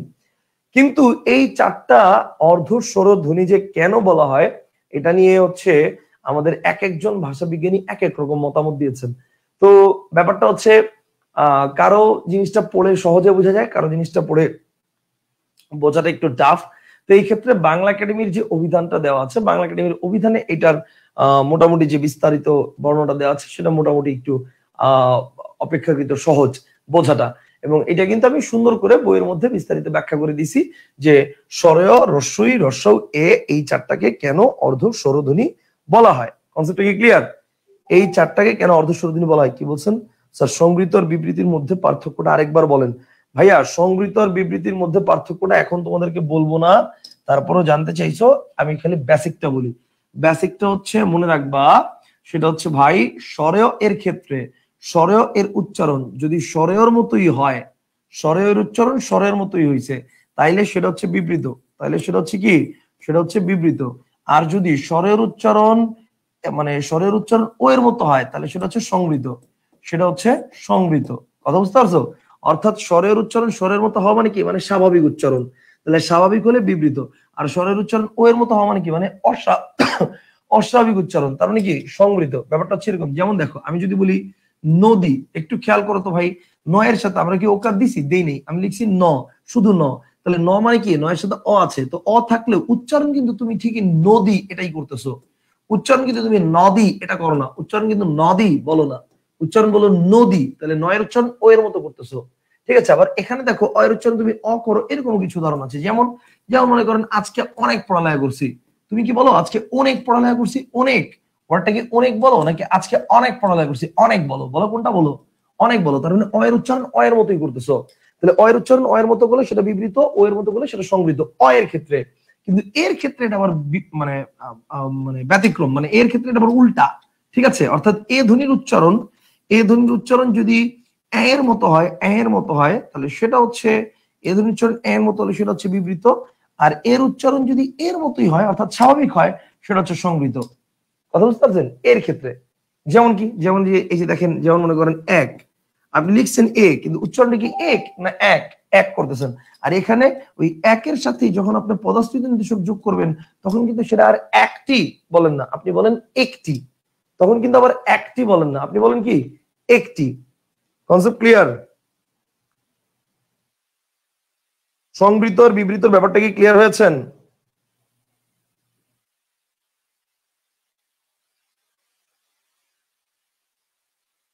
সংবৃত আর বিবৃত ব্যাপারটা কি ক্লিয়ার হয়েছেন? Sir clear, okay fine. তাহলে দেখেন আমাদের কিন্তু স্বরধ্বনি সম্পর্কিত সবকিছু আলোচনা করা শেষ। ফাইনালি আমরা স্বরধ্বনি সম্পর্কিত সবকিছু লাস্ট ওয়ান একটা রিভাইজ দিচ্ছি। রিভাইজ দেওয়ার পরে তারপর আমি একটু মানে আপনাদেরকে, ও ভালো কথা, এখন যদি আপনাকে বলা হয় যে বাংলা বর্ণমালায় মোট ধ্বনি কয়টা, যদি বলা হয় বাংলা বর্ণমালায় মোট ধ্বনি কয়টা, এখন দেখেন এটা একবার প্রশ্ন ছিল যে বাংলা বর্ণমালায়, এটা পরীক্ষার প্রশ্নটা ছিল হচ্ছে পাসপোর্ট ইমিগ্রেশন সিনিয়র অফিসার নিয়োগ পরীক্ষা 2012 question, passport immigration senior officer নিয়োগ পরীক্ষা 2012 কোশ্চেন, যে বাংলা বর্ণমালায় মোট ধ্বনি কয়টা। কোশ্চেন কি আসছিল? বাংলা বর্ণমালায় মোট ধ্বনি কয়টা, প্রশ্ন আসছিল এটা। এবং অপশনে কি কি ছিল দেখেন, অপশনে ছিল হচ্ছে অপশনে ছিল 39, 41, 40, 42, এটা ছিল option A B C D. 39, 41, 42, 39, 41, 40, 42, এখানে ছিল চারটা। এখন মোট ধ্বনি কয়টা? এখন দেখেন বাংলা একাডেমির আধুনিক বাংলা অভিধানে, সরি ব্যবহারিক বাংলা অভিধানের, বাংলা একাডেমির ব্যবহারিক বাংলা অভিধানের পৃষ্ঠা নাম্বার 84, প্রথম খণ্ড, বাংলা একাডেমির ব্যবহারিক বাংলা অভিধান ইয়াতে ওটা কি বলে, প্রথম খণ্ড মানে যেটা আমাদের ব্যাকরণ অভিধান, ঠিক আছে, বাংলা একাডেমি প্রকাশিত ব্যাকরণ অভিধান প্রথম খণ্ড পৃষ্ঠা নম্বর 84, সেখানে পবিত্র সরকার স্যার, যিনি বাংলা একাডেমির সম্পাদক, ঠিক আছে, বাংলা একাডেমির ওই ব্যাকরণ অভিধানের সম্পাদক, তিনি বলেছেন, পবিত্র সরকার স্যার, তিনি বলেছেন যে বর্তমানে এক একজন ভাষাবিজ্ঞানী এক এক রকম ভাবে তাদের মতামত উপস্থাপন করেছেন যে ব্যঞ্জন ধ্বনি কয়টা আছে, কেউ বলেছেন 28টা, কেউ 30টা, কেউ 32টা, কেউ 34টা, এক একজন এক একটা বলেছেন। তো পবিত্র সরকার স্যার বলেছে যে ব্যঞ্জন ধ্বনি হচ্ছে 30টা। কয়টা ভাই? ব্যঞ্জন হচ্ছে 30টা। এটা নিয়ে আমরা ডিটেলস আলোচনা করবো ব্যঞ্জন ধ্বনির ক্লাসে, জাস্ট আপনাকে বলার জন্য বলে রাখলাম একটু এই কোশ্চেনের সলভের জন্য। তাহলে ব্যঞ্জন ধ্বনি 30টা, এটা নিয়ে কোনো ডাউট নাই, কিন্তু প্রশ্ন হচ্ছে স্বরধ্বনি কয়টা। এখন স্বরধ্বনি তো 7টা, স্বরধ্বনি কয়টা? স্বরধ্বনি হচ্ছে 7টা। এই 7টা হচ্ছে আমাদের কি, ওই যে মৌলিক স্বরধ্বনি যে 7টা সেটা, আর অর্ধস্বর যে 4টা, এই অর্ধস্বর 4টাকেও আমাদের কি স্বরধ্বনির মধ্যে কাউন্ট করা হয়, কারণ অর্ধস্বর, বাট অর্ধস্বর কি, অর্ধস্বর ধ্বনি তো নাকি, সেই কারণে ওই 4টাকে এখানে আমরা মানে কাউন্ট করতেছি, ঠিক আছে। তো তাহলে এবার খেয়াল করেন, অর্ধস্বর ধ্বনি 4টা, মানে এখানে দুইটা মতামত আছে, দুইটা মতামতের ভিত্তিতে আমি আপনাকে বলতেছি। তো অর্ধস্বর ধ্বনি যে 4টা, তো সেই হিসেবে হচ্ছে এখানে আসতেছে 11টা।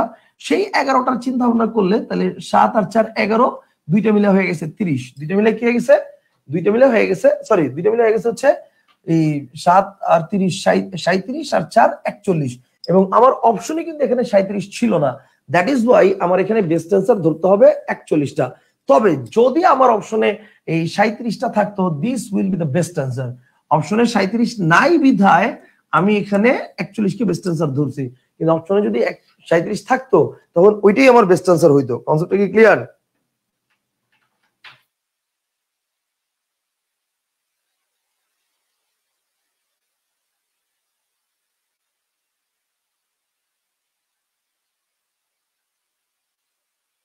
একজন বলছেন 39, 39 কোন হিসাবে হয়, এটা আমারে বুঝান। 39 কোন লজিক দিয়ে হয় না, ঠিক আছে, ওকে। তাহলে আমরা হচ্ছে প্রথম থেকে আলোচনা করে আসতেছিলাম, সেটা হচ্ছে স্বরধ্বনি স্বরবর্ণ কয়টা এটা দেখলাম, মৌলিক স্বরধ্বনি কয়টা, মৌলিক স্বরধ্বনি হচ্ছে 7টা, অ্যাকচুয়ালি মৌলিক স্বরধ্বনি গুলোকে স্বরধ্বনি বলা হয়। দেন মৌলিক স্বরবর্ণ কয়টা, ধ্বনি যেহেতু 7টা, এর মধ্যে এ ধ্বনির কোনো উচ্চারণ নাই, সরি লিখিত রূপ নাই, এই কারণে বর্ণের মধ্যে কাউন্ট করা যাবে না এটাকে। সো মৌলিক স্বরবর্ণ বললে 6টা হবে। যৌগিক স্বরধ্বনি হচ্ছে 25টা। যৌগিক স্বরধ্বনিগুলোর অপর নাম হচ্ছে যৌগিক স্বর, যুগ্ম স্বর, দ্বিস্বর, সন্ধিস্বর, সান্ধ্যক্ষর। যৌগিক স্বর বর্ণ হচ্ছে 2টা, ঐ এবং ঔ, আর যৌগিক স্বর বর্ণের অপর নাম হচ্ছে যৌগিক স্বর জ্ঞাপক। এরপরে হচ্ছে আমরা যৌগিক স্বর ধ্বনি যে 25টা কিভাবে গঠিত হয় সেই জিনিসগুলো দেখাইছি, এবং বইয়ের মধ্যে অনেকগুলো উদাহরণ আছে, সেটা আপনারা দেখতে পারবেন। আর এরপর হচ্ছে রস্বস্বর কয়টা, 4টা, স্বর, রস্বই, রস্ব, রি, এই 4টা হচ্ছে হ্রস্বস্বর, এবং হ্রস্বস্বরের পরে এই 4টাকে বাদ দিলে 11টা থেকে বাকি যে 7টা থাকে সেই 7টা হচ্ছে দীর্ঘস্বর। তো আমরা কিভাবে মনে রাখবো সেটা একটা ট্রিক্স দেখাইছি, যে একটা ধরবো একটা ছাড়বো, একটা ধরবো একটা ছাড়বো, এভাবে করে প্রথম 4টা হচ্ছে হ্রস্বস্বর। এরপরে বলছে প্রকৃত বাংলা মানে স্বরধ্বনি বলা চলে না কাকে, রিকে, এবং রিকে প্রকৃত বাংলা স্বরধ্বনি বলা না মানে বলতে না পারার কারণটা হচ্ছে রি ধ্বনিটাকে ব্যঞ্জন দিয়ে রিপ্রেজেন্ট করা যায়। আর তাছাড়া রি হচ্ছে সংস্কৃত থেকে আসছে, এটা একটা ফ্যাক্ট, সংস্কৃত মানে বর্ণ থেকে আসছে রি। এরপর দেখেন স্বতন্ত্র স্বরধ্বনি বলা হয় কাকে, একটা, এবং সেটা হচ্ছে এ, এবং সেটা বলছেন হচ্ছে ডক্টর মোহাম্মদ আব্দুল হাই 1974 সালে। এরপরে আছে হচ্ছে স্বরবর্ণের সংক্ষিপ্ত রূপকে কি বলে, কার্ডেসর হচ্ছে কার, কারের সংখ্যা 10টা, 10টা কি কি আছে সেটা আমরা দেখলাম, এবং স্বরেও এর কোনো কার নেই, এবং এই কারণে স্বরকে বলা হয় নীলিন বর্ণ। এবং নীলিন বর্ণ এটা বলার কারণটা কি সেটা আমরা বুঝছি, এবং নীলিন, লিন শব্দের অর্থ হচ্ছে রূপ বা রং, ঠিক আছে, নীলিন মানে অন্য কোনো রূপ নাই বা রং নাই এরকম। অর্ধস্বর হচ্ছে 4টা, অর্ধস্বর 4টা কি কি আমরা দেখছি। এরপর হচ্ছে আমরা এখানে বুঝতে চাইছি যে একটা স্বরবর্ণের একটা প্রশ্ন করছি, এখানে প্রশ্ন করছিলাম যে পুনরূপ কয়টা, পুনরূপ হচ্ছে 11টা, কারণ সংক্ষিপ্ত রূপ বা কার আছে 10টা, কিন্তু পুনরূপ বললে 11টা। Tricky question. And then last one স্বরধ্বনির উচ্চারণ, that's it. And then last one স্বরধ্বনির উচ্চারণ। এই পর্যন্ত হচ্ছে আমাদের মূল আলোচনা, এই পর্যন্ত হচ্ছে আমাদের মূল আলোচনা। কনসেপ্টটা কি ক্লিয়ার? ওকে, আচ্ছা, একজন প্রশ্ন করছে স্যার দীর্ঘস্বর 7টা কিভাবে এবং কোনগুলো, এটা একটু দেখাবেন। ওরে খোদা, ওরে খোদা, দীর্ঘস্বর 7টা কিভাবে, এটা যদি আপনার এখন দেখাইতে হয়, আপনি আমাকে বলেন টোটাল ক্যাপিটাল ইংরেজিতে কয়টা? 26টা না? এই 26টার মধ্যে ভাওয়েল কয়টা? বলেন ভাওয়েল কয়টা? A I, A E I O U, এই তো, এই 5টা তো ভাওয়েল। তাহলে এই 5টা যদি ভাওয়েল হয়, বাকি 21টা কি? কনসোনেন্ট। এখন বাকি 21টা কনসোনেন্ট কি আপনারা দেখানো লাগবে, না আপনি ওই 26টা থেকে 5টা বাদ দিলে যেগুলো পাবেন সেগুলোই কনসোনেন্ট? ব্যাপারটা এরকম না? তাহলে এবার চিন্তা করেন, টোটাল স্বরবর্ণ আছে 11টা, এই 11টার মধ্যে এই 4টা কি হ্রস্বস্বর, তাহলে বাকি 7টা কি দীর্ঘস্বর। সিম্পল। টোটাল 11টা স্বরবর্ণ আছে, এই 11টার মধ্যে এই স্বর, রস্বই, রস্বই, রি, এই 4টা হচ্ছে কি হ্রস্বস্বর, তাহলে বাকি রইল কি? বাকি রইল তো 7টা, এই 7টাই তো দীর্ঘস্বর। এই যে এটা দীর্ঘস্বর, এটা দীর্ঘস্বর, এটা দীর্ঘস্বর, এটা এটা এটা এটা এটা দীর্ঘস্বর। বুঝছেন না বুঝেন নাই? কনসেপ্ট কি ক্লিয়ার? স্যার আমাদের কি বিরোচন অংশের পরীক্ষা হবে? ব্যাকরণের সাথে বিরোচন অংশের পরীক্ষা নেওয়া হলে বিরোচন অংশ পড়া হয়ে যাবে আমাদের। আমি বিরোচন অংশ পড়া দিব, কিন্তু সবার কাছে তো এখনো বইটা পৌঁছায় নাই, সবাইকে বইটা পেয়ে নিক, তারপর আমি বিরোচন অংশ থেকে পড়া দিব। ভাইয়া টেক্কা বইটা থেকে পেজ সিলেক্ট করে দিলে ওই পেজের উপর সাথে সাথে ব্যাকরণের পরীক্ষা নিয়ে নিবেন। হ্যাঁ, আমি যখন ব্যাকরণের পরীক্ষা নিব তখন টেক্কা বই থেকে কিছু কিছু অংশ পড়া দিব, এবং সেটার উপরে আমি পরীক্ষাও নিয়ে নিব। এটা একটা ভালো আইডিয়া দিয়েছেন, এবং এটা আমরা করব। ঠিক আছে, জি ভাইয়া clear, I missed it earlier, কোনো সমস্যা নাই, বুঝেছেন এখন, সেটাই হচ্ছে ব্যাপার। আচ্ছা, বাংলা ভোকাবুলারি আপনার বই থেকে কিভাবে ইফেক্টিভ ওয়েতে পড়বো, একটা গাইডলাইন দিলে ভালো হয়, কোন টপিক আগে শেষ করব? অব্রভেদী ভাই বলছে আপনি একটা কাজ করবেন, টেক্কা বইয়ের প্রথমেই দেখবেন লাইব্রেরি লিস্ট দেওয়া আছে, এরপরে দেওয়া আছে বইটি কিভাবে পড়বেন ও সূচিপত্র। ওই বইটি কিভাবে পড়বেন এটার মধ্যে ডিটেইলসে লেখা আছে একটা অধ্যায় কিভাবে আলোচনা করতে হবে এবং কিভাবে আলোচনা পড়া উচিত, মানে বইয়ের প্রত্যেকটা অধ্যায় কিভাবে পড়বেন সেই জিনিসটা ওখানে দেওয়া আছে। আপনি ওইটা পড়েন, তাহলে গাইডলাইন পেয়ে যাবেন। Concept clear? ওকে, সবার শেষের প্রশ্নটা আরেকবার ব্যাখ্যা করেন প্লিজ। সবার শেষের প্রশ্ন কোনটা? কোনটা সবার শেষের প্রশ্ন? এই যে এটা, কয়টি স্বরবর্ণের পুনরূপ আছে? এই যে মানে পুনরূপ মানে কি, মানে সব মানে সংক্ষিপ্ত রূপ তো আছেই 10টার, আর এছাড়া বাকি যেগুলো আছে সেগুলো পুনরূপ। ঠিক আছে, আচ্ছা, ওকে ফাইন। তাহলে এই পর্যন্ত আমাদের ক্লিয়ার। আজকের মতো আমরা এখানেই ইতি। আজকে কিন্তু আমি আগেই বলেছিলাম আজকের ক্লাসটা ছোট হবে, কিন্তু আজকের ক্লাসে আমরা যতটুকু পড়েছি এতটুকু এনাফ। আগামী ক্লাসে আমরা ইনশাআল্লাহ বাকি অংশটা দেখবো। তবে আগামী ক্লাস আগামীকালকে নিব কিনা এটা নিয়ে একটু ডাউট আছে, চেষ্টা করব আমি আগামীকাল নেওয়ার। কোনো কারণে যদি না নিতে পারি তাহলে আলটিমেটলি আবার 4 দিন পর। আচ্ছা, এই রুটিনটা নিয়ে একটু ঝামেলা আছে, রুটিনটা আমি আপনাদেরকে একটু ক্লিয়ার করে দিব কিছুদিন পরে। অ্যাকচুয়ালি ঢাকার বাইরে মাঝে মাঝে আমার এই রংপুরে যেতে হয় ক্লাস নিতে, ওখানে টানা 3 দিন ক্লাস থাকে।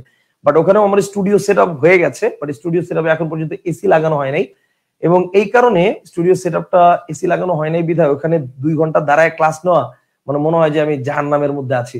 তো এই কারণে হচ্ছে ওইখানে ক্লাস নেওয়াটা একটু টাফ দুরূহ ব্যাপার, এই কারণে ওইটা এখন পর্যন্ত আমরা ওইখানে ক্লাসটা কন্টিনিউ করি নাই। বাট যখন এটা হয়ে যাবে তখন ঢাকায় থাকি আর ঢাকার বাইরে থাকি, কোনো সমস্যা নাই, দিনের বেলা যেখানেই ক্লাস নিই না কেন রাত্রের বেলা আপনাদের অনলাইন ক্লাস নেওয়া যাবে, কন্টিনিউ করা যাবে, বুঝতে পারছেন? এই জন্য আপাতত এখন একটু সমস্যা হবে। আপাতত আমি আমার বাসায় ছাড়া অন্য কোনো জায়গায় ক্লাস নিব না, ঠিক আছে? তো যেহেতু কালকে আমি বাইরে যাচ্ছি, সো কালকে ক্লাস নেওয়া যাবে না। কালকে ক্লাস এমনিতেই নিব না। কালকে দুপুরের সময় আমার ফ্লাইট, বিকালের মধ্যে আমি রংপুর চলে যাব। যদি দেখি যায় ওখানে রংপুর স্টুডিও সেটআপ হয়ে গেছে, তাহলে কালকে রাতে ক্লাস নিব। Concept clear? Okay fine.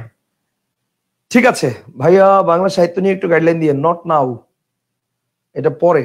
আচ্ছা, স্বরবর্ণ 11টা থেকে স্বরধ্বনি 7টা কিভাবে? ওহো, ইয়েস ইয়েস।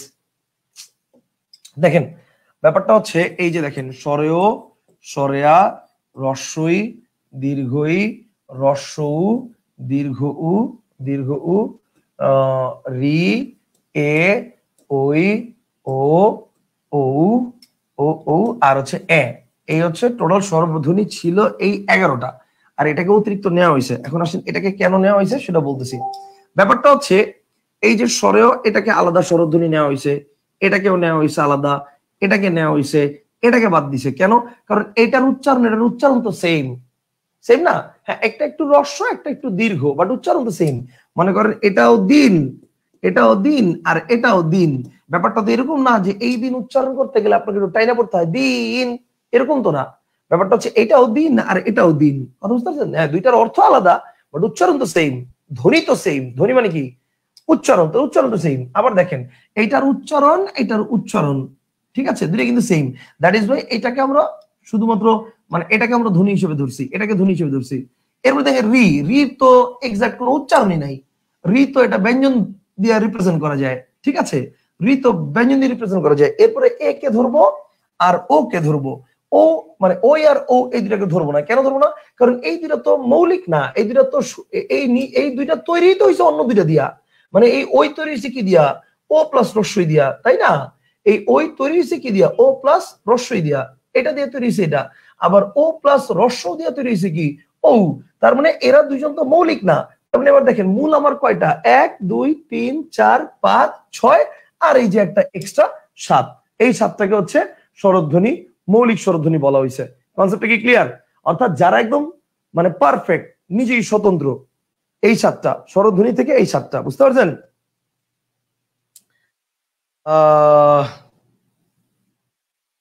আচ্ছা, একজন প্রশ্ন করেছে স্যার স্বরধ্বনি 7টা, মৌলিক আবার অর্ধস্বর 4টা, রস্বই রস্বৌ এ ও। আল্লাহ, হ্যাঁ হ্যাঁ, আমি তো ভুল লিখছি। রস্বই রস্বৌ এ ও, আমি তো ভুল লিখছি। ওয়েট, অর্ধস্বর আমি লিখছি রস্বই রস্বৌ এ ও। আমি তো এখানে ভুল লিখছি, আমি ভুলে গেছিলাম। আই এম এক্সট্রিমলি সরি, ঠিক করে দিচ্ছি। রস্বই রস্বৌ এ ও, রস্বই রস্বৌ এ ও, রাইট, এই 4টা। ওকে, রস্বই রস্বৌ এ ও, এই 4টা হচ্ছে অর্ধস্বর। আচ্ছা ওয়েট, কি লিখছেন? কি লিখছেন স্যার? স্বরধ্বনি 7টা, তাহলে আর অর্ধস্বর 4টা। এখানেও আছে কি রস্বই রস্বৌ এ ও, এখানেও আছে, ওইখানেও 4টা আছে। তাহলে ব্যঞ্জন ধ্বনি 7 প্লাস 4, মানে ব্যঞ্জন ধ্বনি 30 প্লাস 7 প্লাস 4 41টা।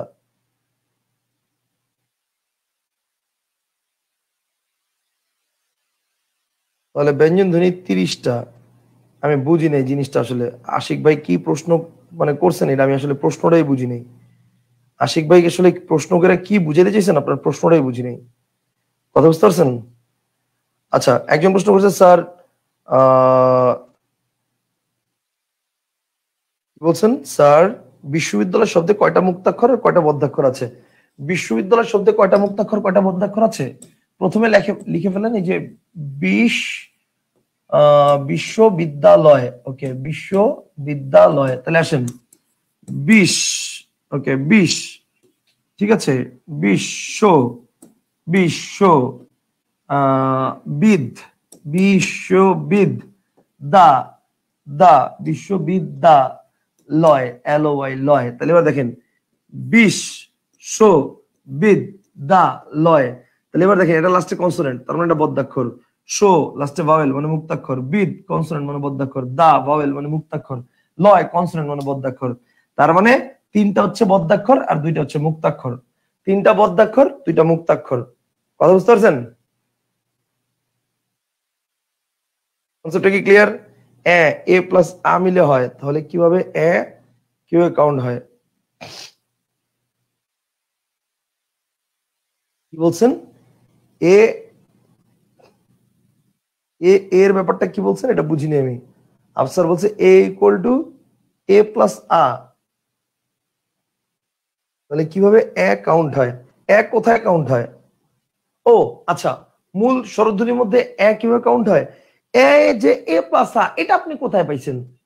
এ যে এ প্লাস আ, এটা কোথায় আছে? মানে এটা কি আপনি সন্ধির নিয়ম অনুসারে চিন্তা করছেন? বললে তো হবে না, ঠিক আছে? এটা তো একটা মৌলিক স্বর, স্বর ধ্বনি উচ্চারিত হয়েছে এরকম চিন্তা থেকে মৌলিক উচ্চারণটা আসছে। এটা তো এ প্লাস আ দিয়ে এ হয়েছে, ব্যাপারটা তো এরকম না। কথা বুঝতে পারছেন? আচ্ছা ভাই, এই স্বরধ্বনির 7টির মধ্যে তো অর্ধস্বর 4টি আছেই, তাহলে 7 আর 4 যোগ করলেন কেন? এক্স্যাক্টলি, আমি সেটাই বলতেছিলাম, আমি আপনাদেরকে সেটা বলতেছিলাম, বলতে গিয়ে আপনাদের কোশ্চেনের ইয়েতে আমি হয়তো সরে গেছিলাম। খেয়াল করেন, আমি তখন বলতেছিলাম যে এখানে হচ্ছে এই 7টা হচ্ছে আমাদের মানে মূল স্বর, মানে স্বরধ্বনি। ব্যঞ্জন ধ্বনি হচ্ছে 30টা, তাহলে ব্যঞ্জন ধ্বনি 30টা আর স্বরধ্বনি 7টা, আর অর্ধস্বনি স্বরধ্বনি 4টা ধরে অনেকে এটাকে হচ্ছে মোটামুটি 41টা করছে। আবার যেহেতু ডিরেক্টলি আমাদের অভিধানে এই যে এই জায়গাটাতে অভিধানের স্বরধ্বনি কয়টা এই সম্পর্কে ডিরেক্টলি কিছু বলা নাই, যেহেতু ডিরেক্টলি সম্পর্কে কিছু বলা নাই, এই কারণে 7টা যদি না থাকে সেক্ষেত্রে আমরা 11টাকেও ধরতে পারি, এই যে 11টা সেই 11টা কি, তবে 7টা যদি থাকে সেটা বেস্ট অ্যান্সার। তো আলটিমেটলি যেই দৃষ্টিকোণ থেকেই হোক না কেন, এটা হচ্ছে ডক্টর এনামুল হক স্যারের মধ্যে, তো এক একজন এক এক দৃষ্টিকোণ থেকে ধরছে। কেউ ধরছে হচ্ছে ডক্টর পবিত্র সরকার স্যারের মধ্যে, তিনি হচ্ছে অর্ধস্বরটাকে ধরছে। আবার ডক্টর এনামুল হক স্যার হচ্ছে 7টার 4টার পরিবর্তে ডিরেক্ট 11টাকেই ধরছে। যখন দেখছে 7 নাই স্বরধ্বনি হিসেবে, তখন ডিরেক্ট 11কে ধরছে। মানে আইদার আপনি ধরবেন হচ্ছে 30+7 অথবা ধরবেন 30+11, এটা হচ্ছে ফ্যাক্ট। 37 থাকলে এটা বেস্ট আনসার, 37 না থাকলে 41 বেস্ট আনসার, এটা হচ্ছে কাহিনী। কনসেপ্টটা কি ক্লিয়ার? আশা করি বুঝিয়ে পারছি। আচ্ছা, আমি মোহাম্মদ কি বলছেন, মোহাম্মদ আলী ভাই বলছে ভাই অর্ধস্বর কি? অর্ধস্বর হচ্ছে এটা পরিপূর্ণ স্বররূপে উচ্চারিত হয় না, স্বররূপে এটা পরিপূর্ণ উচ্চারিত হয় না, অর্ধেক অংশ উচ্চারিত হয়। ঠিক আছে, এই যে দেখেন বই, যখন আপনি বলতেছেন বই যখন আপনি বলতেছেন, বইয়ের মধ্যে কিন্তু দেখেন শুধু রস্যইটা কিন্তু উচ্চারিত হচ্ছে না, এখানে বইয়ের মধ্যে কিন্তু একটা অ আছে, ঠিক আছে, অ এর পরে একটা রস্যই আছে, তো তার মানে অন্য একটা স্বরের সাহায্যে উচ্চারিত হচ্ছে, সেই জন্য এটাকে বলতেছে অর্ধস্বর। ঠিক আছে, বই, তার মানে এই আবার এই পুরা ওইকে কিন্তু বলতেছি না, আমি পুরা ওইকে যদি বলি তাহলে বলবো যৌগিক স্বর। আমি শুধু এই বইয়ের ক্ষেত্রে রস্যইটাকে বলতেছি অর্ধস্বর, অর্থাৎ দুইটা স্বরের অর্ধেক। বুঝতে পারছেন জিনিসটা? আশা করি ক্লিয়ার। ওকে, তাহলে আজকের মতো আমাদের এখানেই ক্লিয়ার। আমরা ইনশাল্লাহ আগামী ক্লাসে আবার দেখা করব, কবে কখন ক্লাস হবে আমি অবশ্যই পোস্ট করে জানিয়ে দিব। ঠিক আছে, তাহলে বাদ কি লিখছেন? ওই এবং ও, যেমন বাদ, অন্য ধ্বনি দিয়ে লেখার কারণে বাদ দিলাম, ঠিক সেভাবে লিখতে জফলা লিখতে হয়, লিখতে জফলা লিখতে হয়, জফলা লিখতে হয়। তো এটা তো আমার স্বরেয় প্লাস জেড, এটা তো স্বরেয় প্লাস জেড, জেড মানে হচ্ছে স্বরেয় প্লাস অন্তস্তীয় জ, স্বরেয় প্লাস অন্তস্তীয় জ, এইটা হবে। এটা তো স্বরেয় প্লাস মানে জ প্লাস এ, মানে এ প্লাস ইয়া এরকম কিছু না, এর সাথে তো এটা সম্পর্ক নাই, এটা সম্পর্কটা তো স্বরেয় প্লাস জ এর সাথে, জ প্লাস আ, এটা হইতে পারে। আপনি এইভাবে বলতে পারেন স্বরেয় প্লাস জ, মানে জ মানে জ ফলা আর কি, জ ফলা তারপর হচ্ছে আকার, এটা বলতে পারেন। কথা বুঝতে পারছেন? ধরেন এটাকে একটা স্বতন্ত্র আলাদা একটা স্বরধ্বনি, এই জন্যই তো এটাকে স্বতন্ত্র স্বরধ্বনি বলা হয়। ওরে খোদা, স্বতন্ত্র স্বরধ্বনি কেন বলতেছে? কারণ এটা উচ্চারণের জন্য মানে এটার কোনো লিখিত রূপ নাই, কিন্তু স্বতন্ত্র ভাবে এটা বসতে পারে, নিজস্ব রূপ নাই।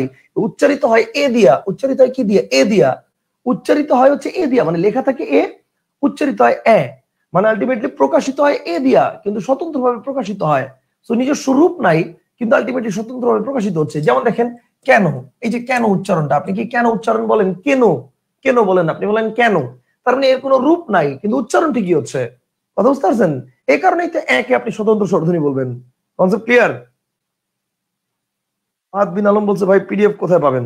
পিডিএফ কোথায় পাবো? পিডিএফ হচ্ছে আমরা সাহস বাংলা গ্রুপে পাবো। আজকের মতো এখানে ইতি, ভালো থাকেন, আল্লাহ হাফেজ, আসসালামু আলাইকুম রহমতুল্লাহ। ওকে, ডেস্কটপ সেভ। আচ্ছা, তাহলে আজকের মতো এখানে ইতি, ইনশাল্লাহ নেক্সট ক্লাসে আমরা আবার বাকি অংশটা নিয়ে ব্যঞ্জন ধ্বনি নিয়ে আলোচনা করব, ঠিক আছে? মাঝে মাঝে কিছু ওয়ার্ড মিসিং হয়, না না কোনো সমস্যা নাই, ঠিক আছে। যতক্ষণ বুঝবেন না ততক্ষণ জিজ্ঞেস করবেন, চেষ্টা করবো আমি আমার জায়গা থেকে সর্বোচ্চটা আপনাদেরকে বোঝানোর জন্য, ঠিক আছে? আল্লাহ হাফেজ, আসসালামু আলাইকুম, বাই।